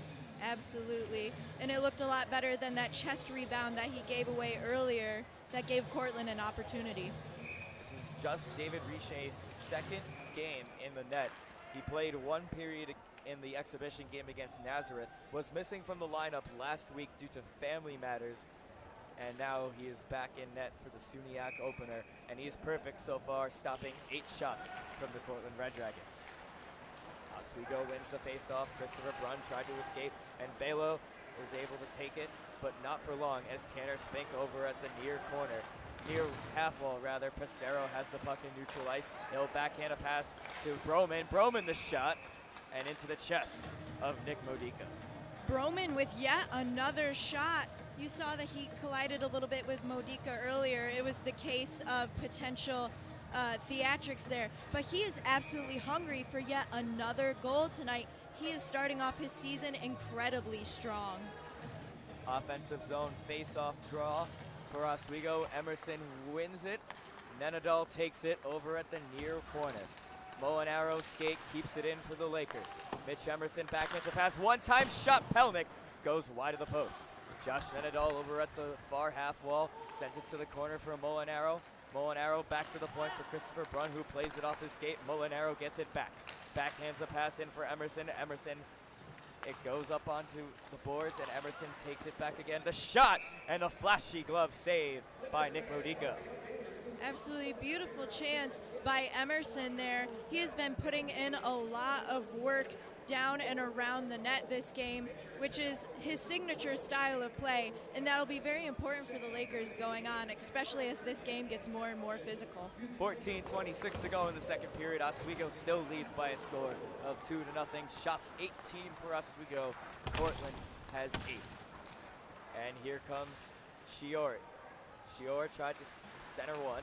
It's blocked, and Huffnagel has it in the near corner, sends it up for Emerson. Tyler Curry. Puck back out to neutral ice. Opposite corner dump in, blocked by Devin Campbell, and he finishes his check, and he'll chip it back in. Puck goes into, will not go far enough for icing, as it's taken by Connor Beck. Connor Beck across the ice for Sean Baylor. Kept in by Jody Sullivan. Huffnagel dealing with 3 Red Dragons, and Cole Skelly will send it up to Beck, who will escape the zone. Oswego Crowley engaging in a lot of puck Sullivan dumping and back Gonzalez there. collide. Devin Campbell from his own face-off circle, and Jody Sullivan will just chip it in at the blue line, so Oswego complete a wholesale line change. The Oswego passing game seems to be getting less tight as this game goes on, and it'll be important for those beautiful shot chances that they tighten that back up. Cortland beginning to find their legs as a shot goes off the pillows of David Riche. Big rebound, and Lavalley will chip it behind the net, and Max Novick will take a Cortland Red Dragon down, and it will be a penalty. Modica to the bench, and the extra skater is on, but he loses the puck, and a premature whistle by the referee as Zizek did not touch up, and will get the call. And now some extracurriculars between DiMatteo and Gillespie after the play. I think that speaks a lot to the energy and the physicality and the just downright chippiness that we have been seeing on ice, especially in this second period here. I'm almost shocked that there haven't been that many penalties yet, because we had a couple in the first one. So now we're going to take a look at the first penalty kill for Oswego State. The penalty kill in the exhibition looked amazing, and here comes Emerson, and he's unable to take the puck, but it clears all the way down, and us Cortland Red Dragons will be forced to reset. Sean Balo takes it in, drops it off. Balo chips it behind his own net, and Emerson goes down, which allows the puck to go, and a blocked shot, and the blocked clear by Lavalley, but only for a little bit as it goes all the way down. Modica, long stretch pass, and it's just offside. Oswego really putting on the muscle for that penalty kill. You've got Pelnick, who loves to use his body and throw it into all of his shots and hits. And you've also got Emerson, absolutely known grinder. He's not afraid of a little bit of a challenge.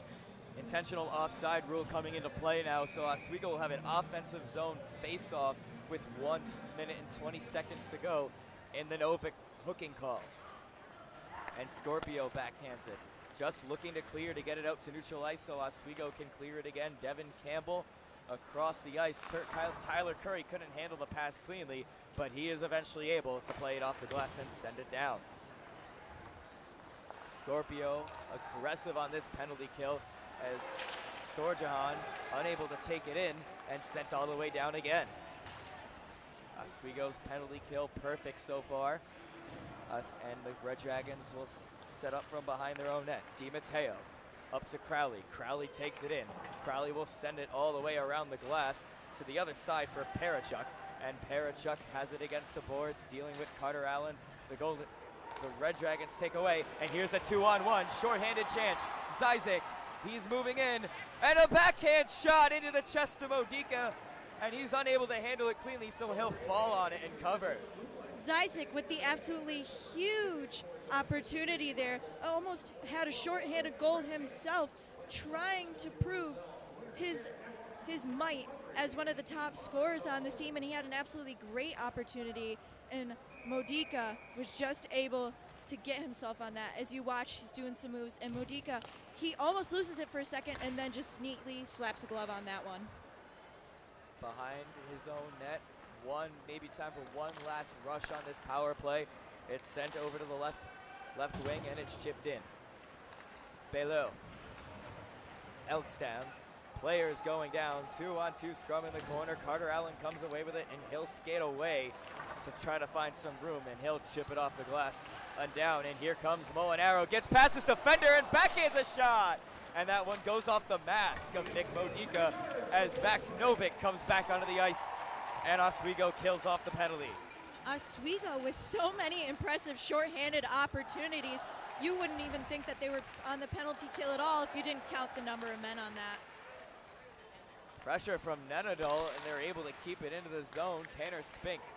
Spink circles the net. Backhands a shot for Nenadol in the slot, and he's unable to take the pass. Pelnick will send it around the ice again, although there are some tired forwards, tired penalty killers out there, and they're going to just come off and allow the Red Dragons to change themselves. Travis Broman over to Devin Campbell. Campbell into the neutral ice for Anthony Pissarro.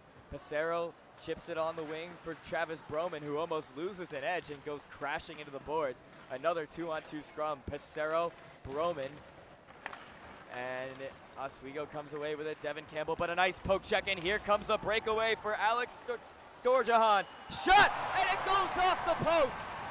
A goal post for the Cortland Red Dragons. A little bit of luck for David Richer on the breakaway try. That was a scary situation if you were David Richer there. A little too close for comfort as one of Cortland's top scorers. Had a very good look at that. Pissarro cross-checked at his own bench. Crowd extremely angry about that. Referee notices it, and Oswego back to the power play with 9:23 to go in the period. Di Matteo was not messing around on that one.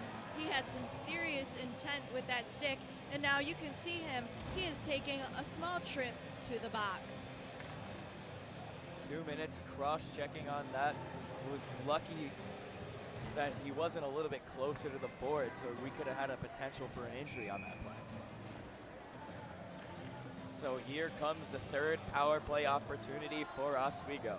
Cizik to take the face-off. He wins it. Max Novick will set it up at the point across the ice. And the shot, Gillespie. Novick at the center. Gillespie. Gillespie. Brown. Gillespie again. Gillespie drops it off for Novick. Novick to Brown. Brown chips it around. Emerson sends it along. Gillespie there to meet it, and Emerson takes control. Emerson spinning. Gillespie. Novick. Still no shot. Gillespie. Brown, empty net! And he's just able to get the blocker on that shot. Great puck movement for the Oswego State Lakers to create that, and it will hop up onto the skirt of the net, and the whistle is blown by the referee. Novick really making it happen and dishing that one to his teammates. Derek Brown, it almost looked like he had a great opportunity there. He isn't the most flashy player on the ice so far, but he has truly been putting in a lot of work and making things happen for this team. Second power play unit out for the Oswego State Lakers, and the faceoff is won by Martin Lavalley. Well, he was able to clear the puck. From his own end, Curry Huffnagel one-touches it, and that one will go far enough, and it is blown off at the last second for the icing. Lucky break for Oswego. Molinaro backhands a pass to Huffnagel over to the point for Tyler Curry. Curry back to Huffnagel. Deflection shot, he scores! Travis Broman, his second goal of the game. The freshman making a big impact tonight. That Selly was pretty showboaty, but he just had a neat little tip in. It looked almost like he got that one from Huffnagel. We can see it right here. Just a clean little pass, dig it and click it, went right through the goalie and into the back of the net. Modica almost didn't stand a chance. So with regular season play and now in action, if this goal stands, that will be Oswego breaks their power play struggles. And the call is still contested, like waiting. The argument from the Red Dragons isn't going to do much, and the goal will stand. Score 3-0. Power play goal for Oswego. And here comes Oswego again. Joey Scorpio. And Scorpio back to the point for Campbell. Off the skate of Allen. And Allen shot almost found its way into the path of Bruce, and Sullivan hugged at the boards by Skelly. It's still stuck in the skates of the players, Tyson Bruce. Tyson Bruce looking for somebody, and he backhands a pass into open ice, trying to find Carter Allen, and the Red Dragons will take it. Doug Elfstam. Carter Allen, Devin Campbell, Sean Balo. Carter Allen and Devin Campbell looking like a really strong tandem together on this ice. Not necessarily the traditional D pairing that Gozek had planned out, but they seem to be working really well together. Devin Campbell crashed the net, and Josh Isaac has the puck. Loses it to the Red Dragons, and they'll skate it out. Doug Elkstam through neutral ice. He loses the puck to a poke check from Derek Brown, and Gillespie will skate it behind his own net, and he'll swing on the side and drop it off for Campbell. Josh Isaac able just to sneak past by his defender. Gillespie tried to send it off for Isaac, unable to, and it goes back to the Red Dragons, who skates it up. And Gillespie takes it away. Christopher Braun able to get a stick on that pass, plays it off the boards for Isaac, and it stays into the zone. The shot was blocked by a stick, and we're going to have a hand pass call. We go rinkside to our rinkside reporter, Nick Ketter.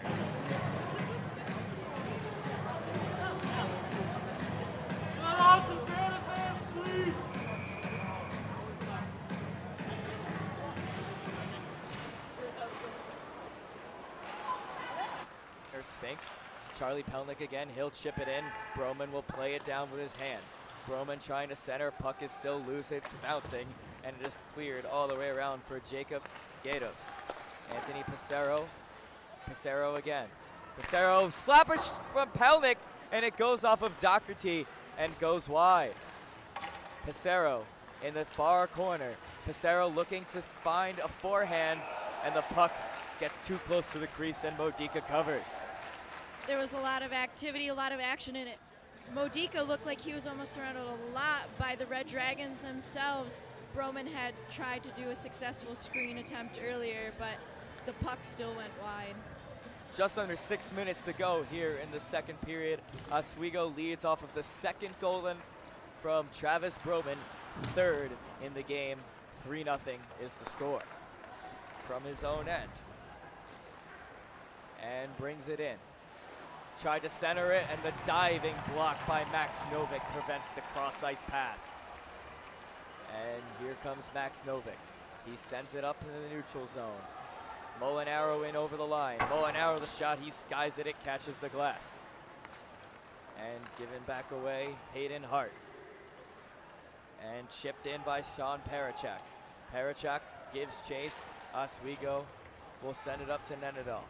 Nenadal in neutral ice goes into Oswego territory as Luis Di Matteo will recoil and send it up. In over the line is Allensy, and a battle ensues that's won by Oswego. Max Novick from his own end sends it up to Joey Scorpio, who loses the puck to Elkstam, and Sean Bailey will send it in. Behind his own net, Oswego, Jody Sullivan has Huffnagel on his left, he dishes it to him. Huffnagel back to Sullivan, Sullivan the shot, and it's patted aside by Nick Modica.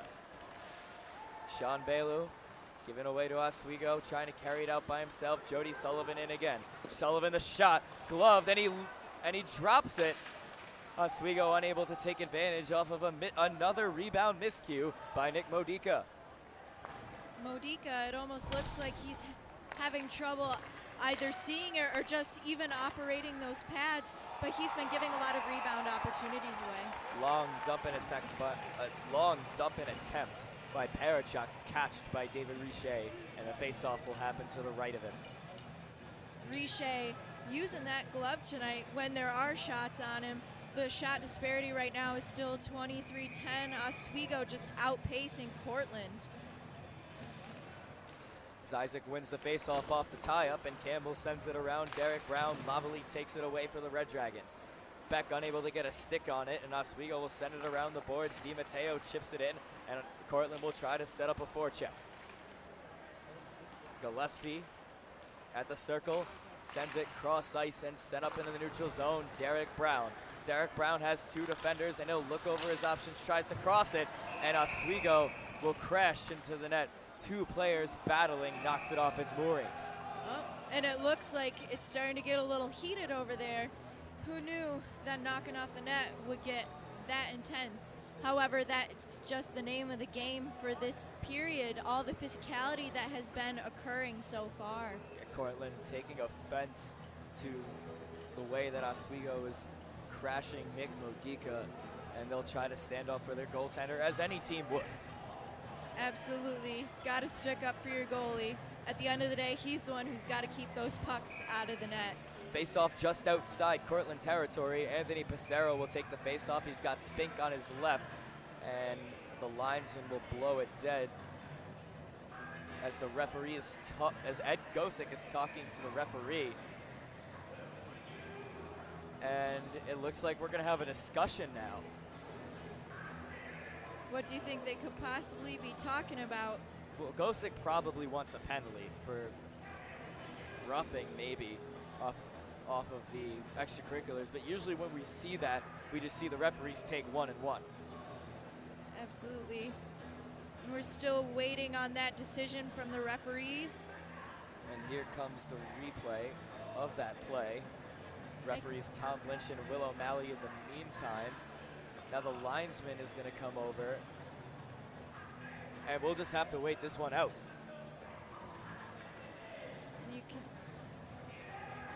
But that net, it almost looked like it got deliberately pushed off by hands at one point on there. And the decision will hopefully be soon. And now we go rinkside for Nick Ketter. Guys, as the Lakers take control of this game, they've been able to do pretty much anything they want to offensively. Cortland seems to be getting a little frustrated, leading to some real physical play. Coach Ed Gosick put in the extra forward, Tyson Bruce, into this game, and he's a big bruiser. That's speaking to the physical play of this game. It seems like we're going to see more of it as the game continues. Back to you guys. And Oswego, when they tried to enter the zone, it went off of Doherty, which forced the play offside. No penalties called by the referee. Lavalley wins, and the puck will Lavalley with a long pass goes into the Cortland bench, and now we're going to have an offensive zone face-off coming up for Oswego. Yeah, the puck just flew up into the Cortland net on that one, calling for a new face-off. And it is down to, it looks like Pissarro to take that one. Pissarro wins the draw, Max Novick, and it is blocked by Doherty, who is forcing the issue on Novick. Novick back in his own end, sends it up in the neutral zone. And Broman, the shot from the right face-off circle, held by Modica. Modica not even risking to play that puck, just keeping it in his glove there and dishing it back to the referee to force a face-off. These teams so far have been fairly even on face-off wins, but Oswego had a slight edge coming into the second. Oswego's third line out there for the face-off, and Emerson gets tossed for a false start, and Molinaro loses the draw. Jacob Gatos plays it off the boards, and it is sent out by Connor Tierney. Shior, Nenadal just sends it out of the zone. In neutral ice, Cole, Skelly will flip it into the zone near side, and Carter Allen is there to meet it for the Lakers. Carter Allen swinging on that side, plays it off the glass. Josh Nenadal and Mitch Emerson will tap it in. Play stays onside. Pass for Emerson goes off a stick. He's unable to handle it. Tierney. Novick. Storjahan in a scrum with Nenadal. Nenadal. And Nenadal will win the scrum.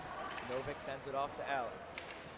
Allen chips it to Molinaro, who's going off that left side, and he just chips it in, and Oswego will complete their line change.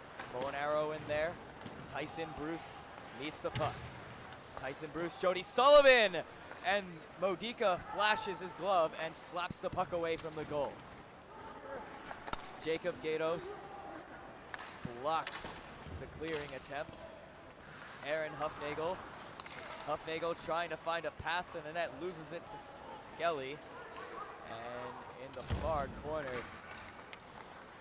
shoved to the boards by Gatos. Back out to neutral ice. Campbell received the pass. Campbell and chipped into the zone by Tyson Bruce. Aaron Huffnagel gives chase and checks number 24, Martin Lavalley, to the boards. Huffnagel still battling with the puck, and the paddle goes to the corner. The Cortland Red Dragons come away with it. Tierney sends the pass up for Gonzalez. Gonzalez in over the line. Curry shoves him to the boards, and he loses the puck momentarily, and a scrum will take over. Tierney tried to center it. Beck gets the puck back and sends it back to the point. The shot from the point, and it goes wide. Lavalley there to take the rebound, and Tyson Bruce will flip it out to neutral ice. Josh Isaac eats the check, and Devin Campbell in over the line. Campbell, the shot goes off the stick of Di Matteo and into the glass as we now enter the last minute of play in the second period. Gillespie from behind his own net tried to center one. Centering past Brown. Brown unable to take the shot as he's taken down. No penalty called, and here come the Cortland Red Dragons quickly. Demetz Balo with the shot goes off of Richet's shoulder, and it goes behind the net. Christopher Brunn up the ice. Joey Scorpio, who sends it cross ice, opposite corner dump in. Derek Brown there to chase it. Gillespie centering pass, and it goes just past the net. And Charlie Pelnick, the shot takes a deflection off the blocker of Nick Modica with the save. Josh Isaac, Justin Sheol, a battle ensues behind the net with 15 seconds to go. 2-on-2, Derek Brown, referees yelling at him to move it, 10 seconds to go. Time expiring, they're just gonna try to hold it and get to the locker room without giving another goal. Puck eventually comes loose, the Red Dragons control, and time expires. And that will be it for the second period. And I think that period had a lot to offer, although the tempo went down significantly near the end of that one. It'll be interesting to see if these head coaches can rally their teams and get the speed of this game back up there. Now that we're seeing, then here comes Huffnagel again to talk to the referees, still upset about the pushing and shoving. But we're going to see more penalties as a result of this in the next period. Who knows? A lot of the times, refs do not like having their job told to them. So I don't think that we'll see more calls. Coming up after the break, we have the second intermission report. The freshman is taking the lead for the Oswego State Lakers, Travis Broman, to get the 3-0 lead on Hockey Night in Oswego.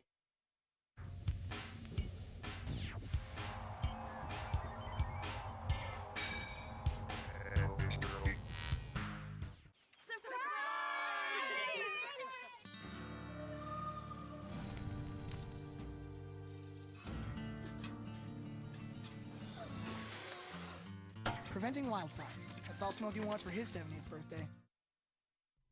Want to watch a movie? Go to WTOP10.com and select Movies on Demand. You can find some of your old favorites and some new ones too. And it's free on campus. Watch and enjoy.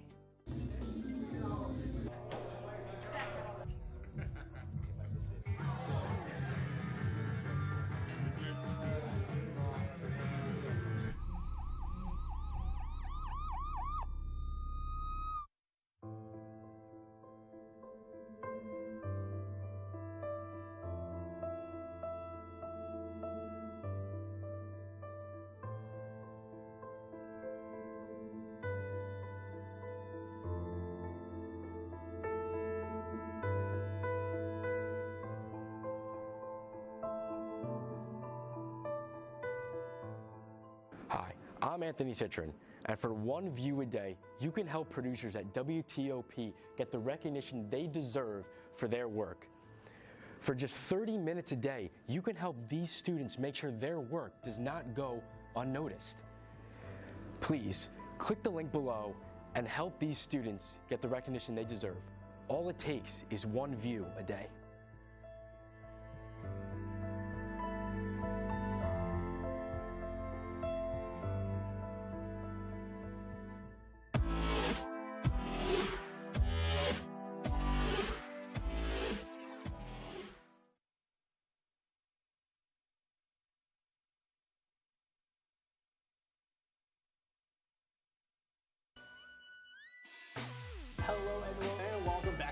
connection. Absolutely. You know, Dan Kane, you know, this is his second year, have at least one shot.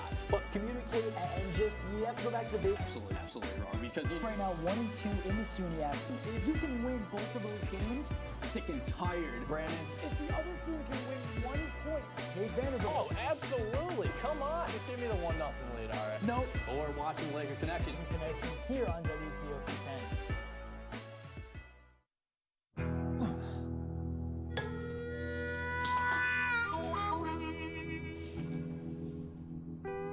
Get caught buzzed driving, and you could do some hard time. Craig, knock it off. Sorry, Mom. It could cost you around $10,000 in fines, legal fees, and increased insurance rates. And that could set you back a few years. Buzzed, busted, and broke. Because buzz driving is drunk driving. Hey guys, I think I'm a little shiny. Can someone help with that, please? So you ready for tonight? Yeah, I think so. So, you know you're gonna start off the show like suspended from the ceiling, right? So you're all set with that. So yeah, just remember everything else we talked about and make sure you follow the prompter. I mean, don't I always? No, just do what we talked about, okay? Alright, no problem. Let's go!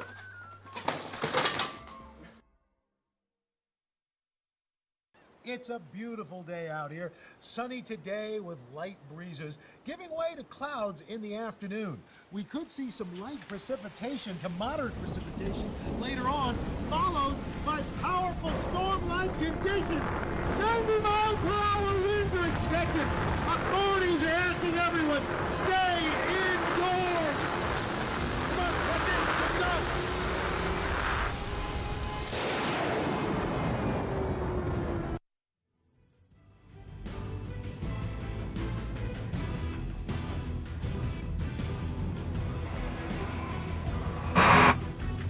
To Hockey Night in Oswego.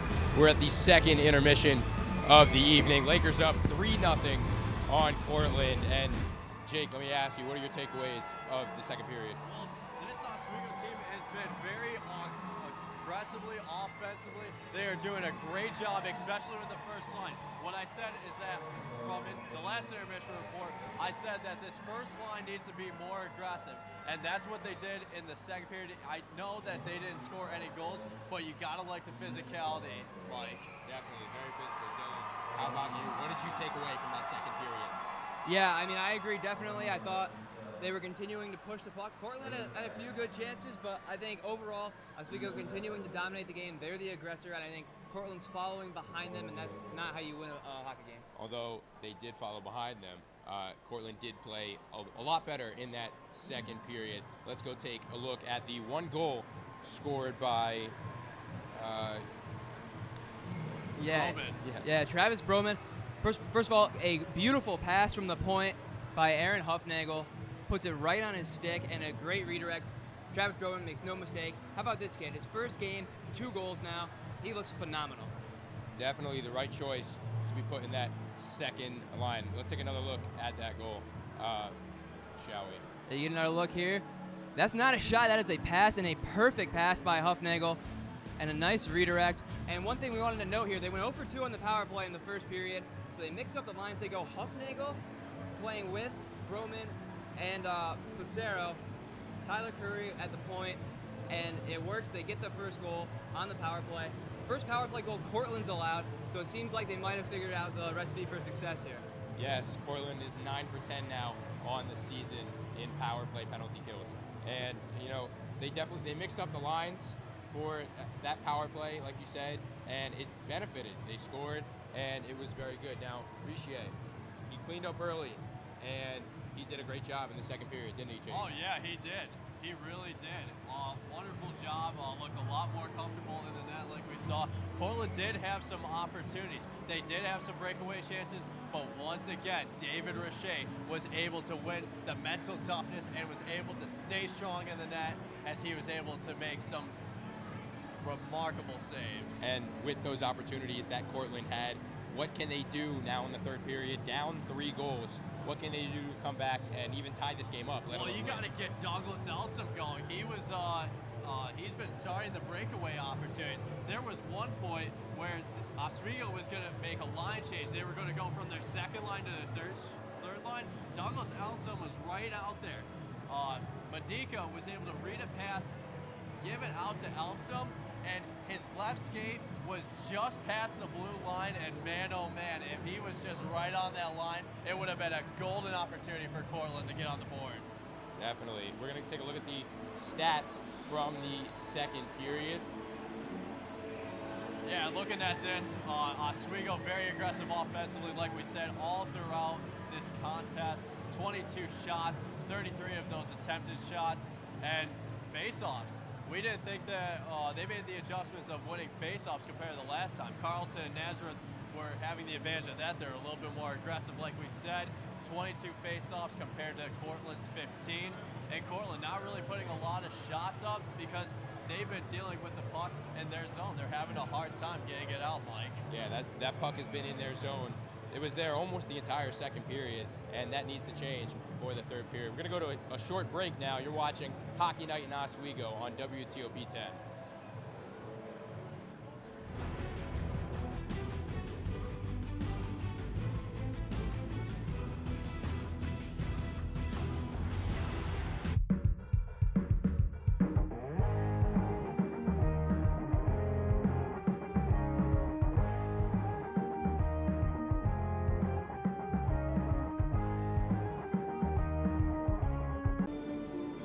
Guys, I don't feel so good.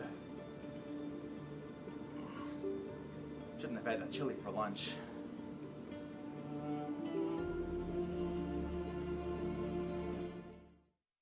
The inherent right to work is one of the elemental privileges of a free people.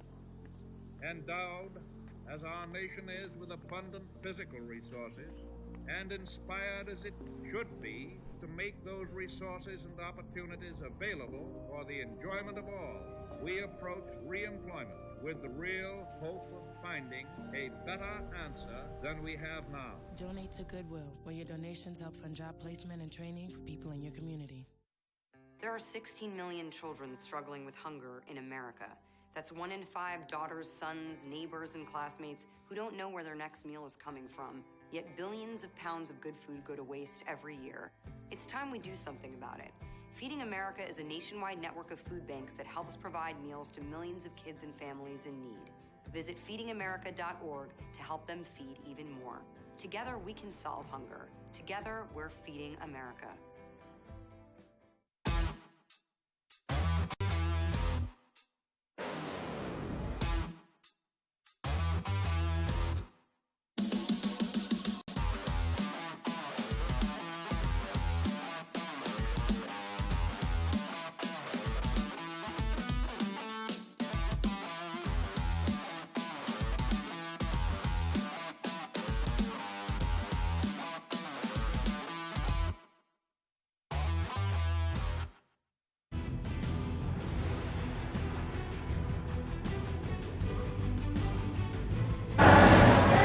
Welcome back to Hockey Night in Oswego on WTOP 10, and Oswego up 3-0 after the second period. An interesting stat from the game so far. Oswego has averaged as many shots per period as Cortland has had all game, and Oswego's definitely been dominant. Yeah, it just shows that Oswego is just very aggressive offensively. They've been attacking Cortland's zone. They've been getting that defense really tired, and you got to give a little credit to Modica, and they are just able to get physical, attacking the boards, able to get some great opportunities, and they are putting a lot of shots up on goal.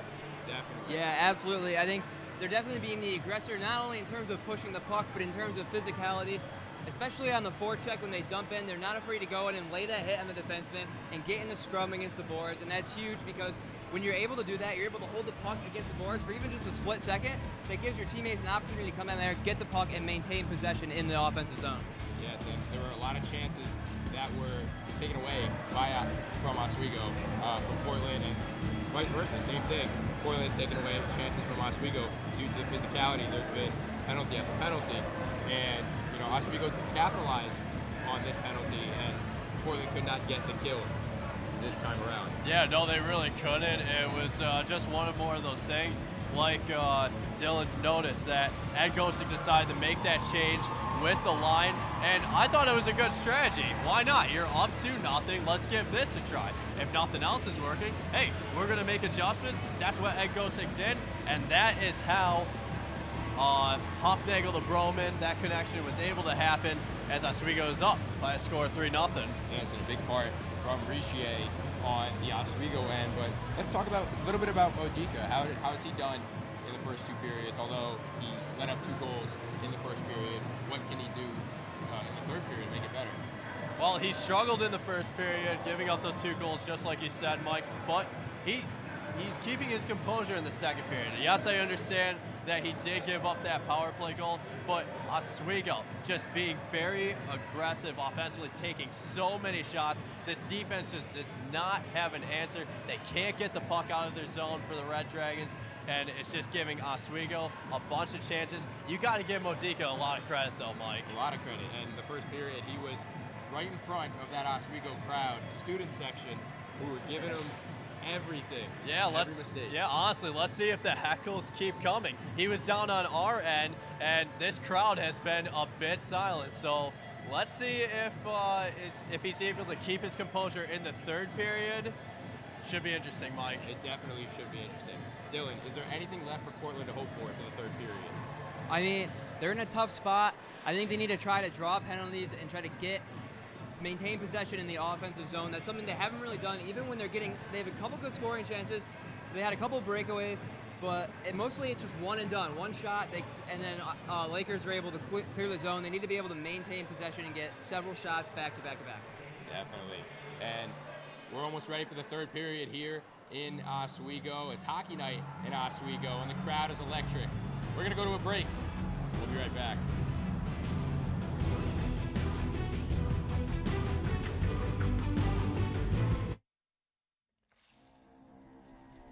When some people struggle with their mortgage payments, they become frozen, petrified.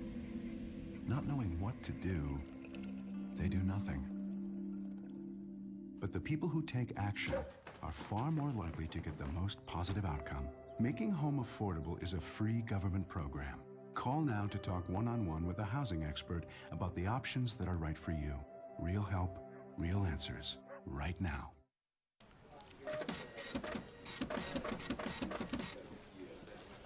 It's taste, not toast.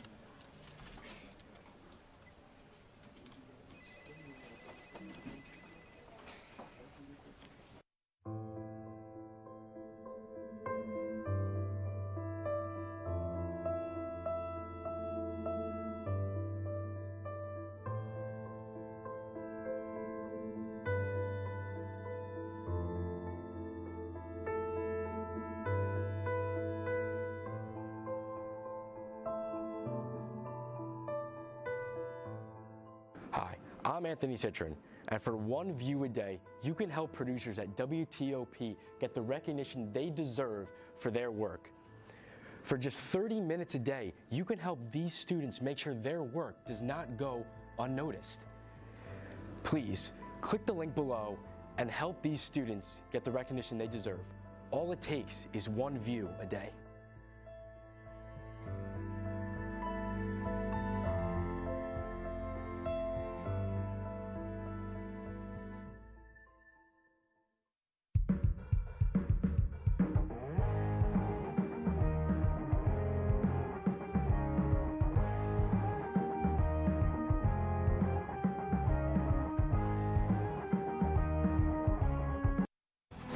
You're watching Hockey Night in Oswego on WTOP, your television.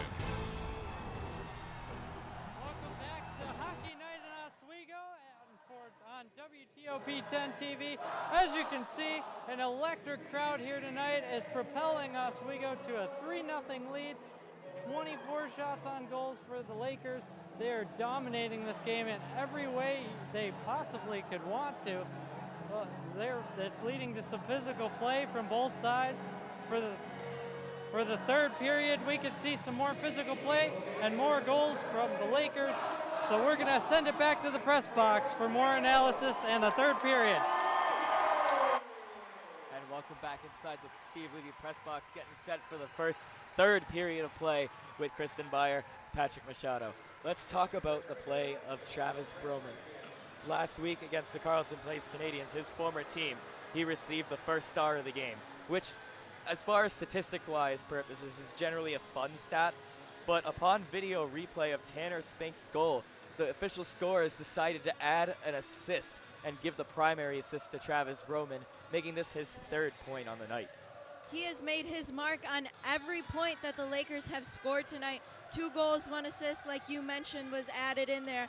I think it just speaks to how impressive this freshman outing is. Truly, during the exhibitions, he didn't notch any of those goals that the Lakers were consistently putting in. But tonight, what a night. It is truly Broman's night. So it'll be interesting to see if he can keep the momentum going and maybe even get a hat trick this game. And we are getting set for the third period of play, and we are underway for the third period. And Cortland controls from inside their own net. Hart passes it across the ice. Crowley in the center and given away to Oswego. Gillespie in neutral ice. He backhands a pass. Isaac in the chase. And number 16, Gatos, will meet him there. And Cortland will take it away. Crowley spinning away. Oswego setting up a trap to force them in their own end. And he'll wait behind his net. Gatos, and he'll start it out. And given away to Derek Brown, who sends it across to the far corner. Josh Isaac chips it around, and Gillespie shoves him to the boards, and Hart takes it for the Red Dragons. Great play by Tanner Spink to prevent the Red Dragons from advancing it past neutral ice, and Crowley will take it in. Behind his own net, Michael Crowley dishes it aside, and he gets it back. He misses the pass, though, and Max Novick will corral it inside of his own end, and he'll go behind the net. Cortland making line changes. Travis Broman from his own face-off circle ships it up. Pissarro, icing is called.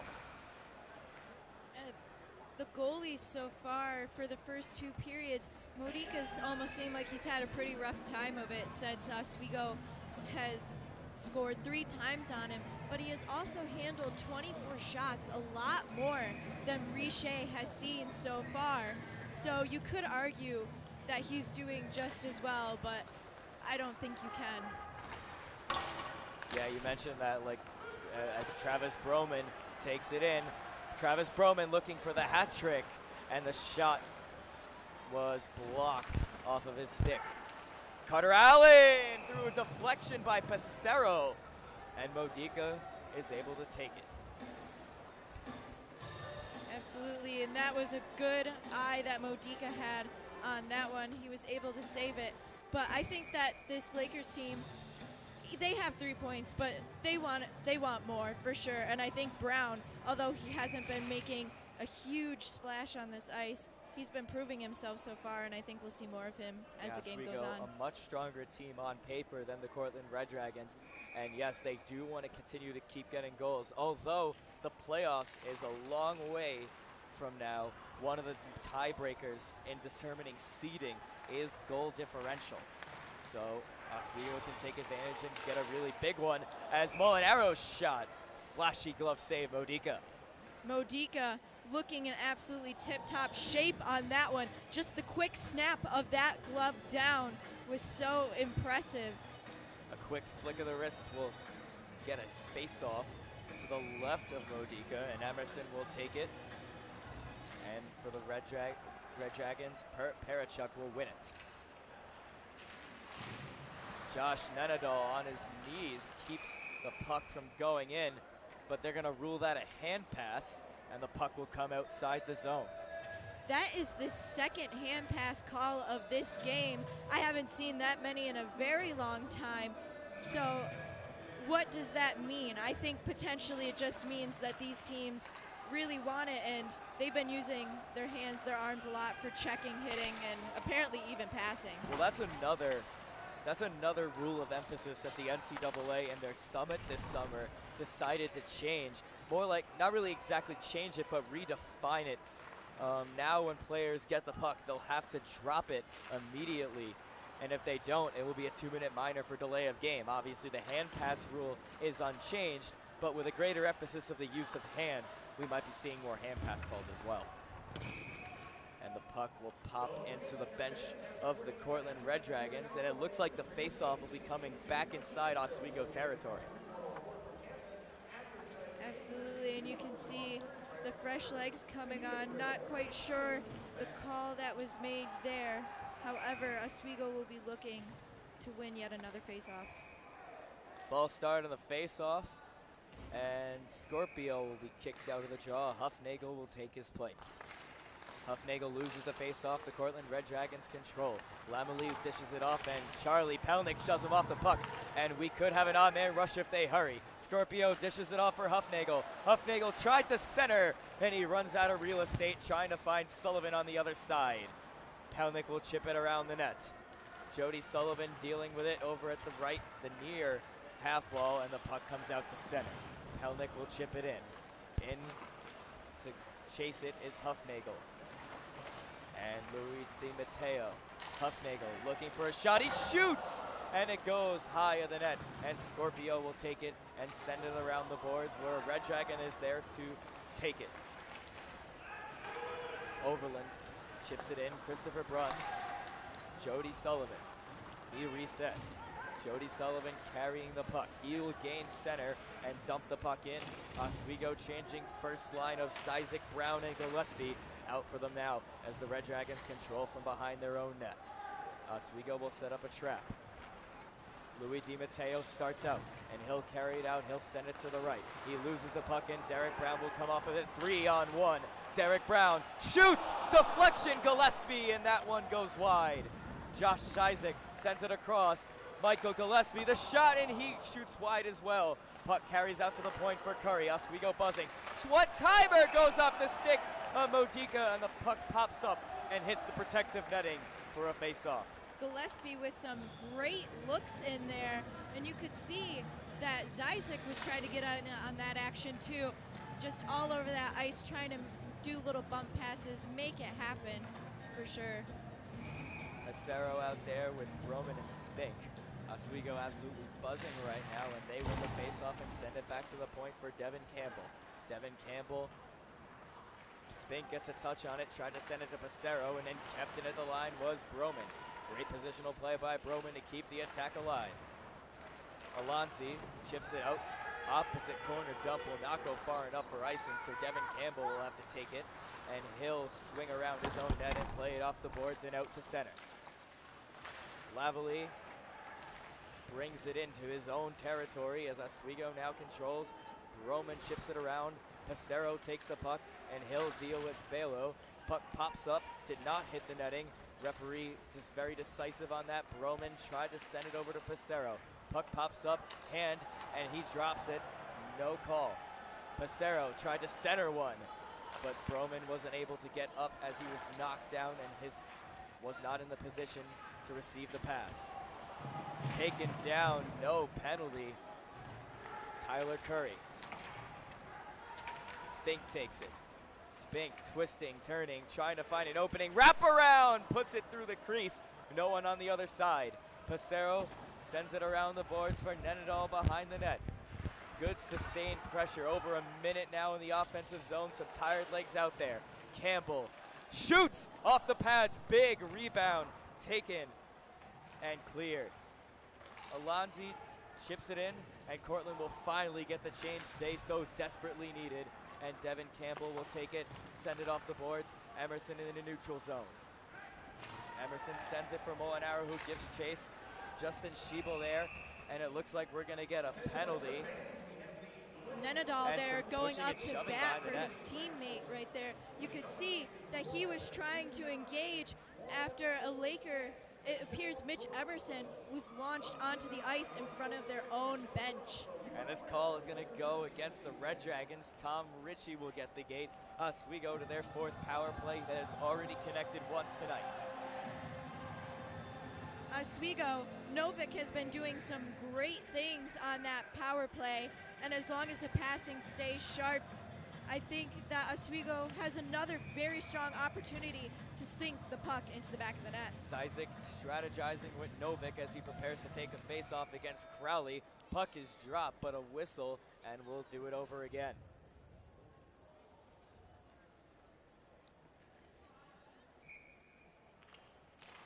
Oswego wins the face-off again. Emerson takes the puck and sends it to Novik. Novik trying to get something set up. Tees up a shot, and it goes off of the stick of Louis DiMatteo and carries around to Gillespie. Novik thinks about a shot, decides against it. Gillespie off the skate. Emerson centered and saved by Modica. Brown just going in and trying to finish that one off. He sacrificed his body for that, and unfortunately for him, he couldn't make it happen. You can see right here that excellent pass in the foot used to dish that puck over. Brown coming in trying to finish it, but Modica just attacks the puck full on and is able to absorb it. Despite the score, Modica playing really well in net right now as Novik dishes it off for Brown. Behind the net, nice pass, one touch for Zizik, unable to tee a shot up. And Gillespie now has it over at the half wall. He couldn't corral it. Novik over to Brown. Brown circling, dishes it off for Novik. Novik the shot! And it goes off the pads of Modica. Mitch Emerson might have gotten a deflection. Gillespie controls behind the net. Two being double teamed by Cole Skelly. He'll come away with it. Max Novik. Brown. Brown the shot, takes a deflection. Modica the save. Lavalley will chip it around. Novik there to save it at the point. And it goes around. Josh Zizik and Emerson behind the net. He'll wait. Gillespie, Novik. Novik has the puck, he shoots it, and a great block, but the clearing attempt from number 24, Martin Lavalley, doesn't make it. Brown the shot, and a sprawling, he scores!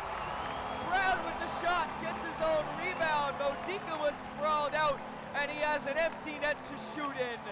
Derek Brown, 4-0 Lakers.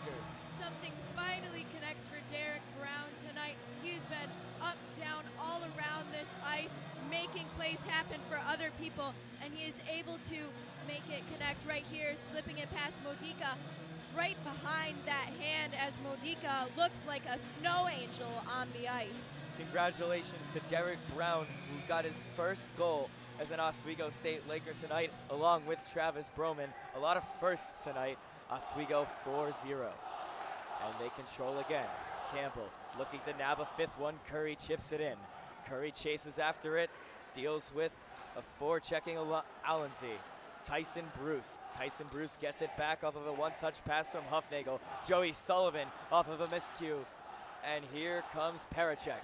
Parachek shoves to the boards. Jody Sullivan is there. And a 2-on-2 scrum ensues in the corner. Parachek and Storjahan, players going down, and the puck takes around the boards to Jacob Gatos. Centering feed, knocked off pace, and the shot, and Richer there to take the shot away from Alex Storjahan. Oswego able to clear, they'll just chip it up and out, and that puck will die just short of the icing line. And Cortland controls, he'll chip it in. Hart chases after his own dumping, and he goes down, and Campbell is going to get the gate. Very quick call by the referee. This one for boarding, and a crowd ensues in the corner. And there is some face mask action as their gloves are connecting with helmets. It seems a lot of physicality and anger has been going on in these corners, but none of it has resulted in plays or goals for either team. Doherty and Campbell finally broken up, and Campbell goes away for boarding. Let's take a look at the replay of the call. Hart going in, trying to collect it, and right there, Campbell gives him a nudge, and it ends up igniting a feud between both teams as a red dragon comes to show Campbell that he will stand up for his teammate. Very easy call for the referee, hit right in the very close proximity of the boards, and all Campbell saw was numbers hit from behind. Easy call. Oswego to their second penalty kill. They were perfect on their first one. Here comes Cortland on their chance to try to get a goal back. And Balo off the pass. He's unable to control it, and it will go all the way down. Cortland clears it themselves. Lavalley from behind his own net. He swings, and the power play will get a chance to rush. In over the line is Balo. Balo going down, being shoved to the boards.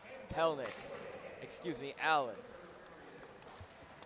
Doug Elkstam, straight with Lavalley. Lavalley again. And the pass from Lavalley goes off of Josh Zizek and out to center. Alonzi in over the line, ships it, and he goes down hard. Carter Allen with the shove, and he's slow to get up. Oswego clears. And he'll skate to the bench. He's favoring his left leg. He does not look so good. Yeah, the ref swallowed the whistle on that one, but there wasn't really too much of anything to indicate that that was an illegal check. Molinaro takes the puck from Crowley, and he'll clear it all the way down with 45 seconds to go in the minor to Devin Campbell. DiMatteo is patient. DiMatteo starts up. Storjahan in over the line. Chips it past Christopher Brunn, and he'll chase it down. Sends it around. Pinching in is Michael Crowley, who sends it around again to the near half wall. DiMatteo at the point. DiMatteo, Connor Beck. Crowley unable to handle the pass cleanly, and he'll have to get it again behind the net for Powerchuk. At the point for DiMatteo, he saves it. And the puck chipped at by Molinaro, and that'll pretty much do it. Maybe time for one final rush on the power play. DiMatteo goes up 3 seconds to go in the penalty. Torjahan in over the line, drops it off for Beck, and given away to the Lakers. Sent all the way to Tanner Spink, and they'll play at even strength. Carter Allen backhands a pass to Spink. He'll chip it behind the net. DiMatteo and Broman battle, and Shane Balo will come away with it. Shane Balo battling with Broman. Broman wins the puck. Passero, chip to Spink. Spink has some time, centering pass. Broman unable to get a shot off Tyler Curry. Slapper! And Broman now getting into a mix of it off the save with Modica. And now we're getting something big. If you saw right there, it looked like Broman had his helmet just completely knocked by, I think it was Bailey, if I'm not mistaken. And it looks like DiMatteo's trying to get into the scrum as well. And now we're going to get some penalties here. More than likely, they're going to take 1 and 1.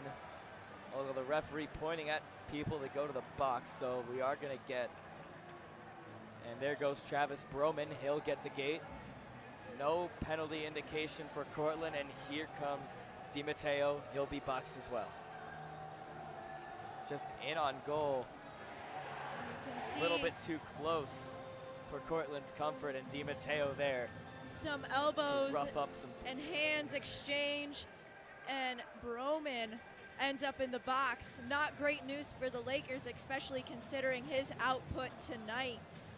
Although I am shocked that no call was made on any Cortland players for all of the hitting that went on there. Waiting for an indication to the referee of what's going on. Referees are going to be gathering around with Ed Gosick.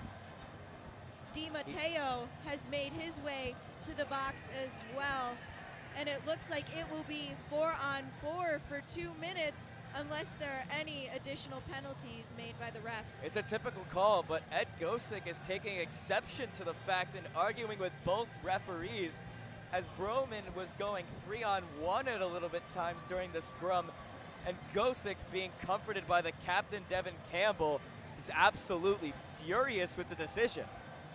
Yeah, none of the Laker players came to back up Broman on that one, which could be a good thing. You could have seen more Lakers in the box. Nobody's upset with nobody is happy with the referees right now, as now they're going over to the Cortland bench to speak with Joe Caradelli.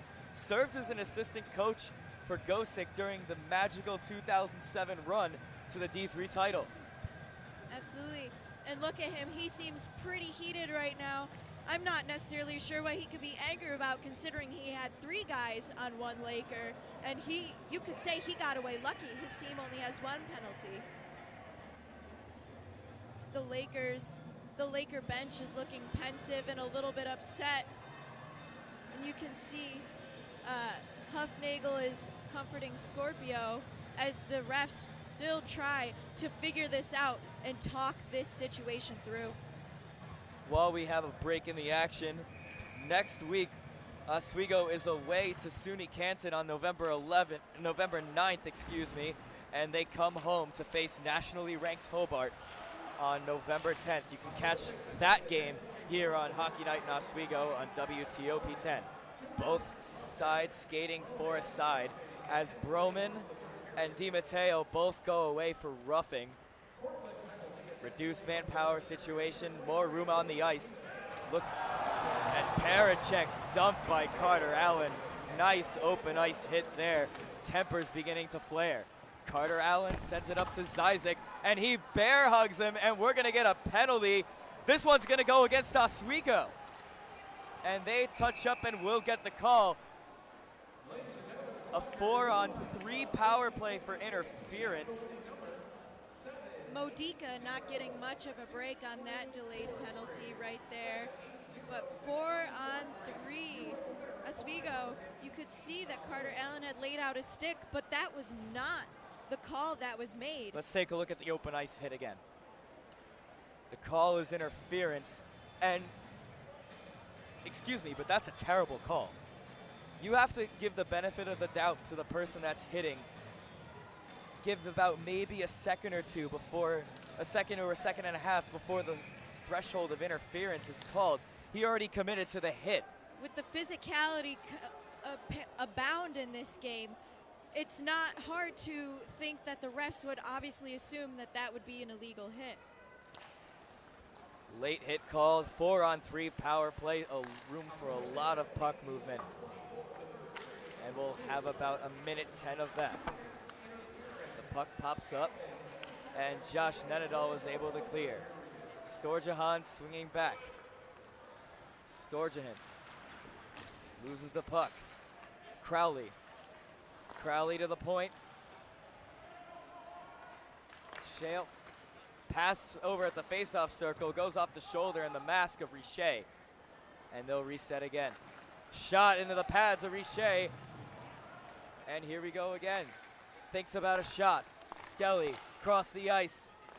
Storjahan, the shot, he scores! Michael Crowley over at the right post, able to take the rebound, and that'll break up the shutout for David Richer. You could see Richer had eyes on that one.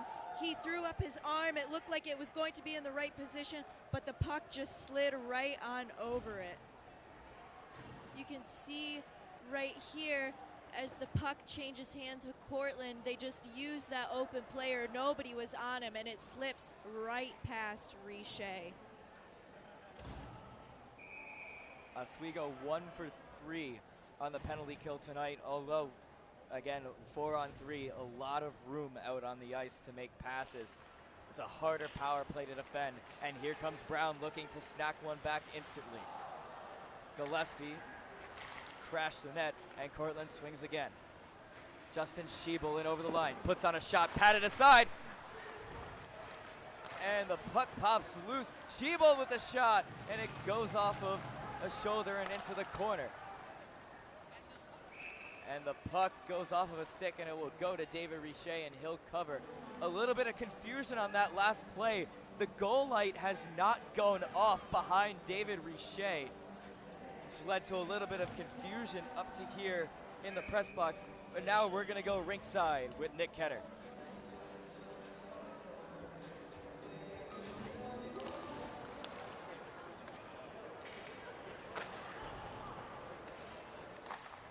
Try to get back to Ketter later, and a puck is loose up in the slot, unable to get a shot. Lavalley looking for open space, trying to put it into space, and we're gonna get a penalty for cross-checking. And this one's going against Molinaro. The referee pointing at somebody for a penalty. No one's going into the box, and it's going to be Emerson. A lot of penalties coming up for Oswego. to say that Ed Gosek looks thrilled would be an outright lie. Absolutely.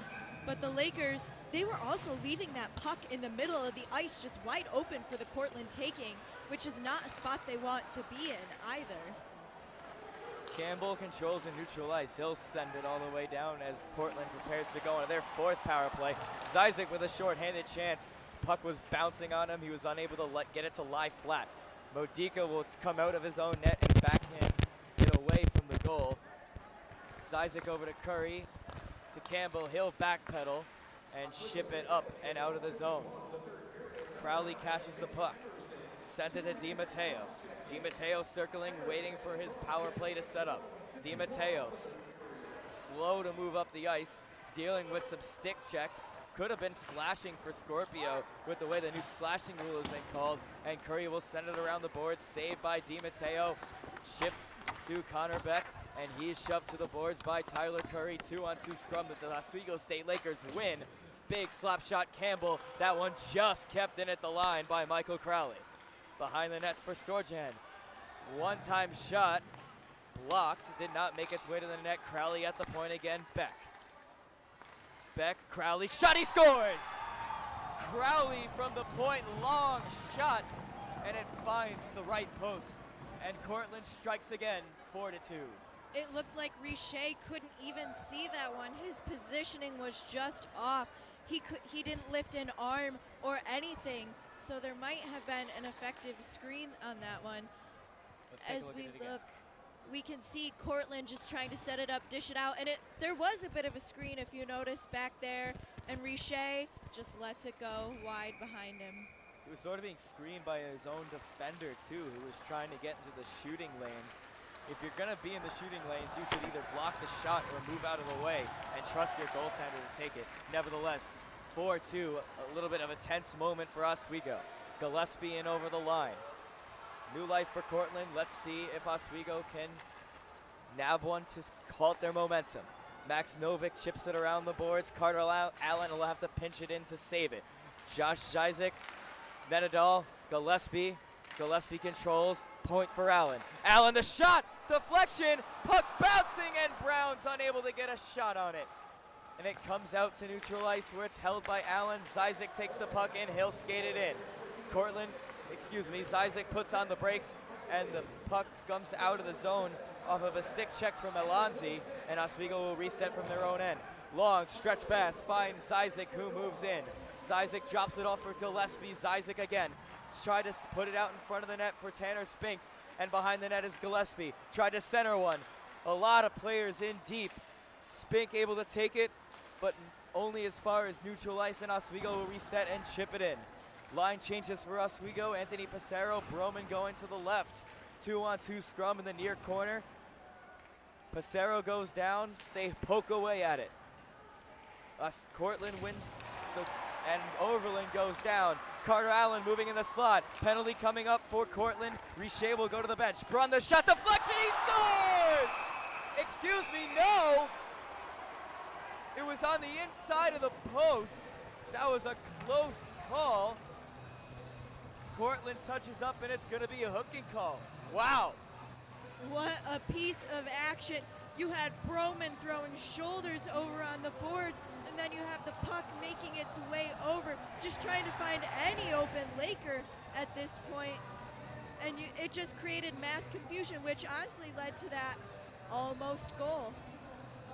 Yeah, from the angle, it looked like it was in. The referees don't have the advantage of video replay. We'll try to look at it on the next available stoppage of play, but nevertheless, Oswego goes back to the power play. Passero at center ice. Gives it to Aaron Huffnagel, who brings it in. Aaron Huffnagel around the boards. Passero. Broman. Shoved by Tierney. Molinaro controls. Molinaro dishes it off for Passero. Back to the point for Curry. Molinaro will screen Nick Modica. Molinaro puts a little deflection off of it, and the puck goes into the crease where it's held by Modica. Modica almost looked like that he had thrown his chest on that puck in order to save it, and then at the very last second when he was lifting up, slipped the glove on top of that one. Lakers really trying to take advantage Let's of this take a look power at that play. almost goal for Oswego. And you can see Brunn tries to swing in, and that's when that puck from the previous big play went away. Chaos can either be your friend or your foe in this game. Big slap shot by Anthony Pissarro. Aaron Huffnagel, and it goes behind the net. Big scrum over at the half wall, and it's cleared out of the zone by number 27, Parachuk. Pissarro with some speed. In over the line, Molinaro. Pissarro gets it back. Pissarro puts on the brakes. Curry gets the puck. Fakes the slap shot. Sends it over. Shot blocked, never made its way to the net. Aaron Huffnagel, Tyler Curry, he couldn't handle the pass, and the puck comes out to neutral ice. Curry puts on the brakes and sends it up to Gillespie. Gillespie dealing with the poke check of Allensy, and he'll send it all the way down, and the penalty killers for Cortland will change. Hart is there to speed up the pace for Oswego. And DiMatteo takes the puck. It was given away by a miscue of Gillespie. Centering pass off a deflection, and Richer is able to squeeze the legs together to get the whistle. Richer doing a clever little move there, slapped his legs on the ice and then took that stick and squeezed it right on there. Coming up after the final buzzer, we have the post-game show here on WTOB 10. Game recap, highlights, analysis. Stay tuned on Hockey Night in Oswego. 22 seconds to go on the power play. 2 minutes and 38 seconds to go in regulation. The Oswego's lead cut in half, 4-2. One last chance on the power play, 10 seconds to go. Gillespie sends it to Novak. Gillespie again. Gillespie shoots! And it's held by Modica as the penalty expires. Modica just very neatly absorbs that one into the chest. Great positioning on his part, makes it look very easy as the Lakers are starting to get a little more antsy to get back a 3-point lead. Oswego out-shooting Cortland by almost double. The unofficial shots on goal, 16 for Cortland. Oswego has 36. Shooting by 20 is the deficit. Lavalley in the far corner. Tanner Spink shoved to the boards. Oswego will just look to kill time here. We'll take a look at the Cortland bench as they will be calling Modica on their next available opportunity. Pissarro's being held against the boards. Pissarro comes away with it off the pressure by Lavalley, and Crowley will control and try to get it out so Modica can leave the net. To the point, Novak, the shot, and it's gloved and held by Modica. Another flashy glove save by Modica. He seems to be a big fan of those ones today with that quick snap. 1 minute and 41 seconds to go. The top line of the third line of Emerson, Molinaro, and Nenadal. Emerson was recently demoted from the top line after spending most of the time on the top line last year and the exhibition. Gosick probably just looking to change some players up and try out new line combinations as Tyler Curry chips it behind the net. Molinaro wraparound try, and it goes off of a Red Dragon, never makes its way. Connor Beck goes down and chipped back in. Oswego will have to reset on the delayed offside. Mitch Emerson keeps the puck behind the net, and Mitch Emerson tries to find Nenadal. Tyler Curry takes it in neutral ice. Oswego still has possession, so Modica is unable to make his way to the bench. Devin Campbell's pass goes off a skate, but finds Tyler Curry anyway, and given away to Tierney. We're going to look at the bench, but this one goes for icing, so Modica will stay put with 1:04 to go in regulation. Yeah, and the Lakers really they don't look like they're trying to buy time, though. Yeah, they are handling the puck a lot, but I do think that they're still looking for those opportunities, and they're doing a fantastic job so far of trying to keep Cortland out of their zone for these last 2 minutes. Now the top line for Oswego is out as Isaac chips his past Shibo. Jody Sullivan, Josh Zizek puts on a brakes, twisting, turning, trying to find a lane to pass through, and Tierney shoves him to the boards, and Tierney takes the puck. Still the 2-on-2 scrum. All valuable time for the Red Dragons being wasted as they try to work something out. Tierney and Schiebel. Zizek holds it in the corner. Wasting time. Josh Zizek finally finds an opening, and Tierney will skate it up. We're looking towards the bench. Modica gets up. Not moving as Oswego takes it back. Josh Zizek in over the line. 23 seconds to go out to neutral ice. Jody Sullivan. Zizek catched by Modica and dropped. 15 seconds to go. Oswego looking to maybe grab a fifth one as time is almost running out. Tanner Spink, 5 seconds to go. The Cortland Red Dragons finally control an escape, but it will not be enough time as Oswego takes the first SUNYAC game of the season by 4-2. This means great things for their standings in these polls and in the SUNYACs. They really made a strong first impression in this initial outing, and they, in order to keep going, need to take this momentum when they go to SUNY Canton on the 9th, and then they bring it back home to play Hobart. Especially that Hobart, every single year, in and out. Always talked about as the top teams to make the tournament and go far in it, nationally ranked. They're going to be facing a lot tougher opponents next week. Do you think Oswego is ready? Oswego, I think it was a good thing their schedule had somebody like Cortland right in it, but I think that this is a good preparation, really tested a lot of the chemistry. I think Gozick got a lot out of his younger guys, and I think this puts them in an excellent position going forward. Coming up after the break is the post-game show on WTOP 10. Oswego wins 4-2 on Hockey Night in Oswego.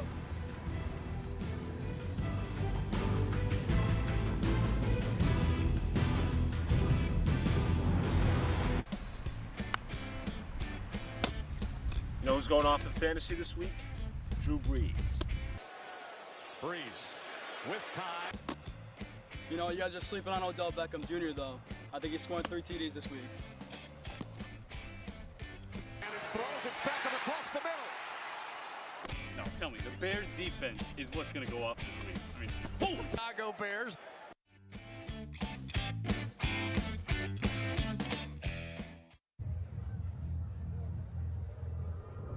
Looking for these? You drive buzzed. It could be one very expensive ride. First, you gotta make bail. Then pay me to get your car back. Your insurance premiums will go through the roof. And my legal fees just keep adding up. All told, it could end up costing you $10,000. Buzzed, busted, and broke. Because buzz driving is drunk driving. As an American, it's hard to hear that we have a serious hunger issue in our country. And as a parent, it's even harder to hear that 1 in 5 of our kids struggles with hunger, especially when billions of pounds of good food are wasted every year. Feeding America is a nationwide network of food banks that helps provide billions of meals to families in need right in your community. Visit feedingamerica.org to support Feeding America and your local food bank. Together we can solve hunger. Together, we're Feeding America.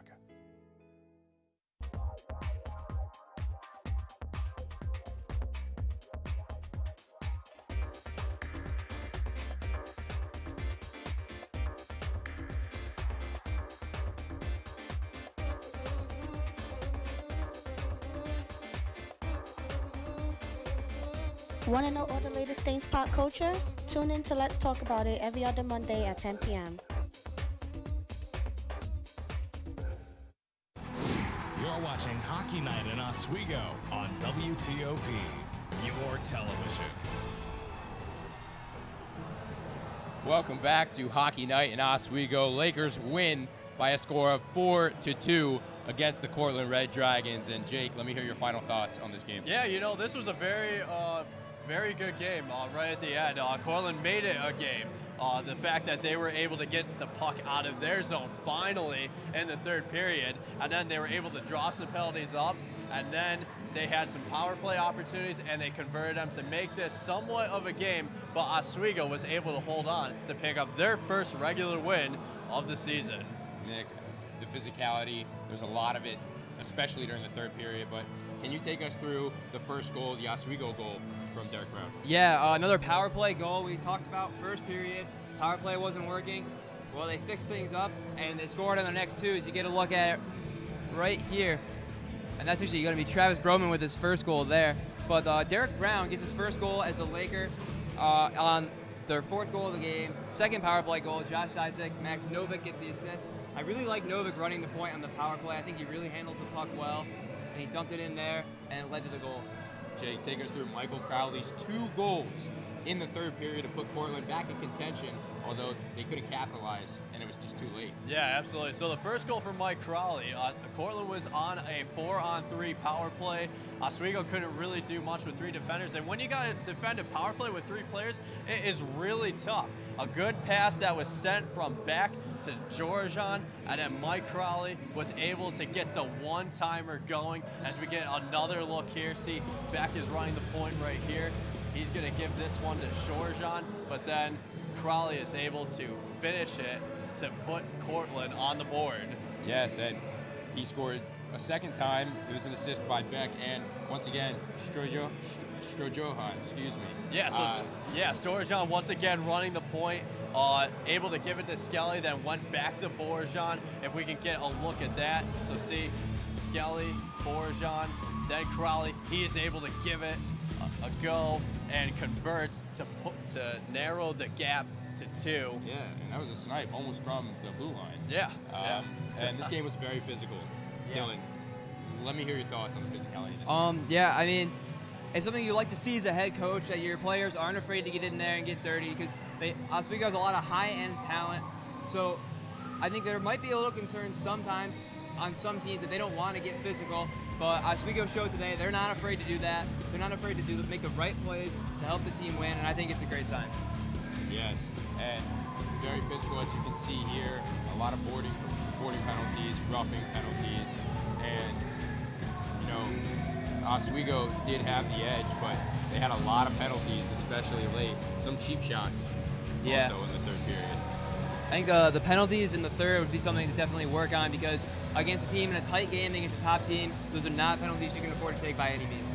Yes, and I understand that those penalties have happened. Oswego was attacking offensively. They couldn't really, Cortland couldn't get really much going to get the puck out of their zone at first. And next thing you know, a lot of shoving between the two teams. Yeah, and the final score was 4-2. Let's look at these full game stats.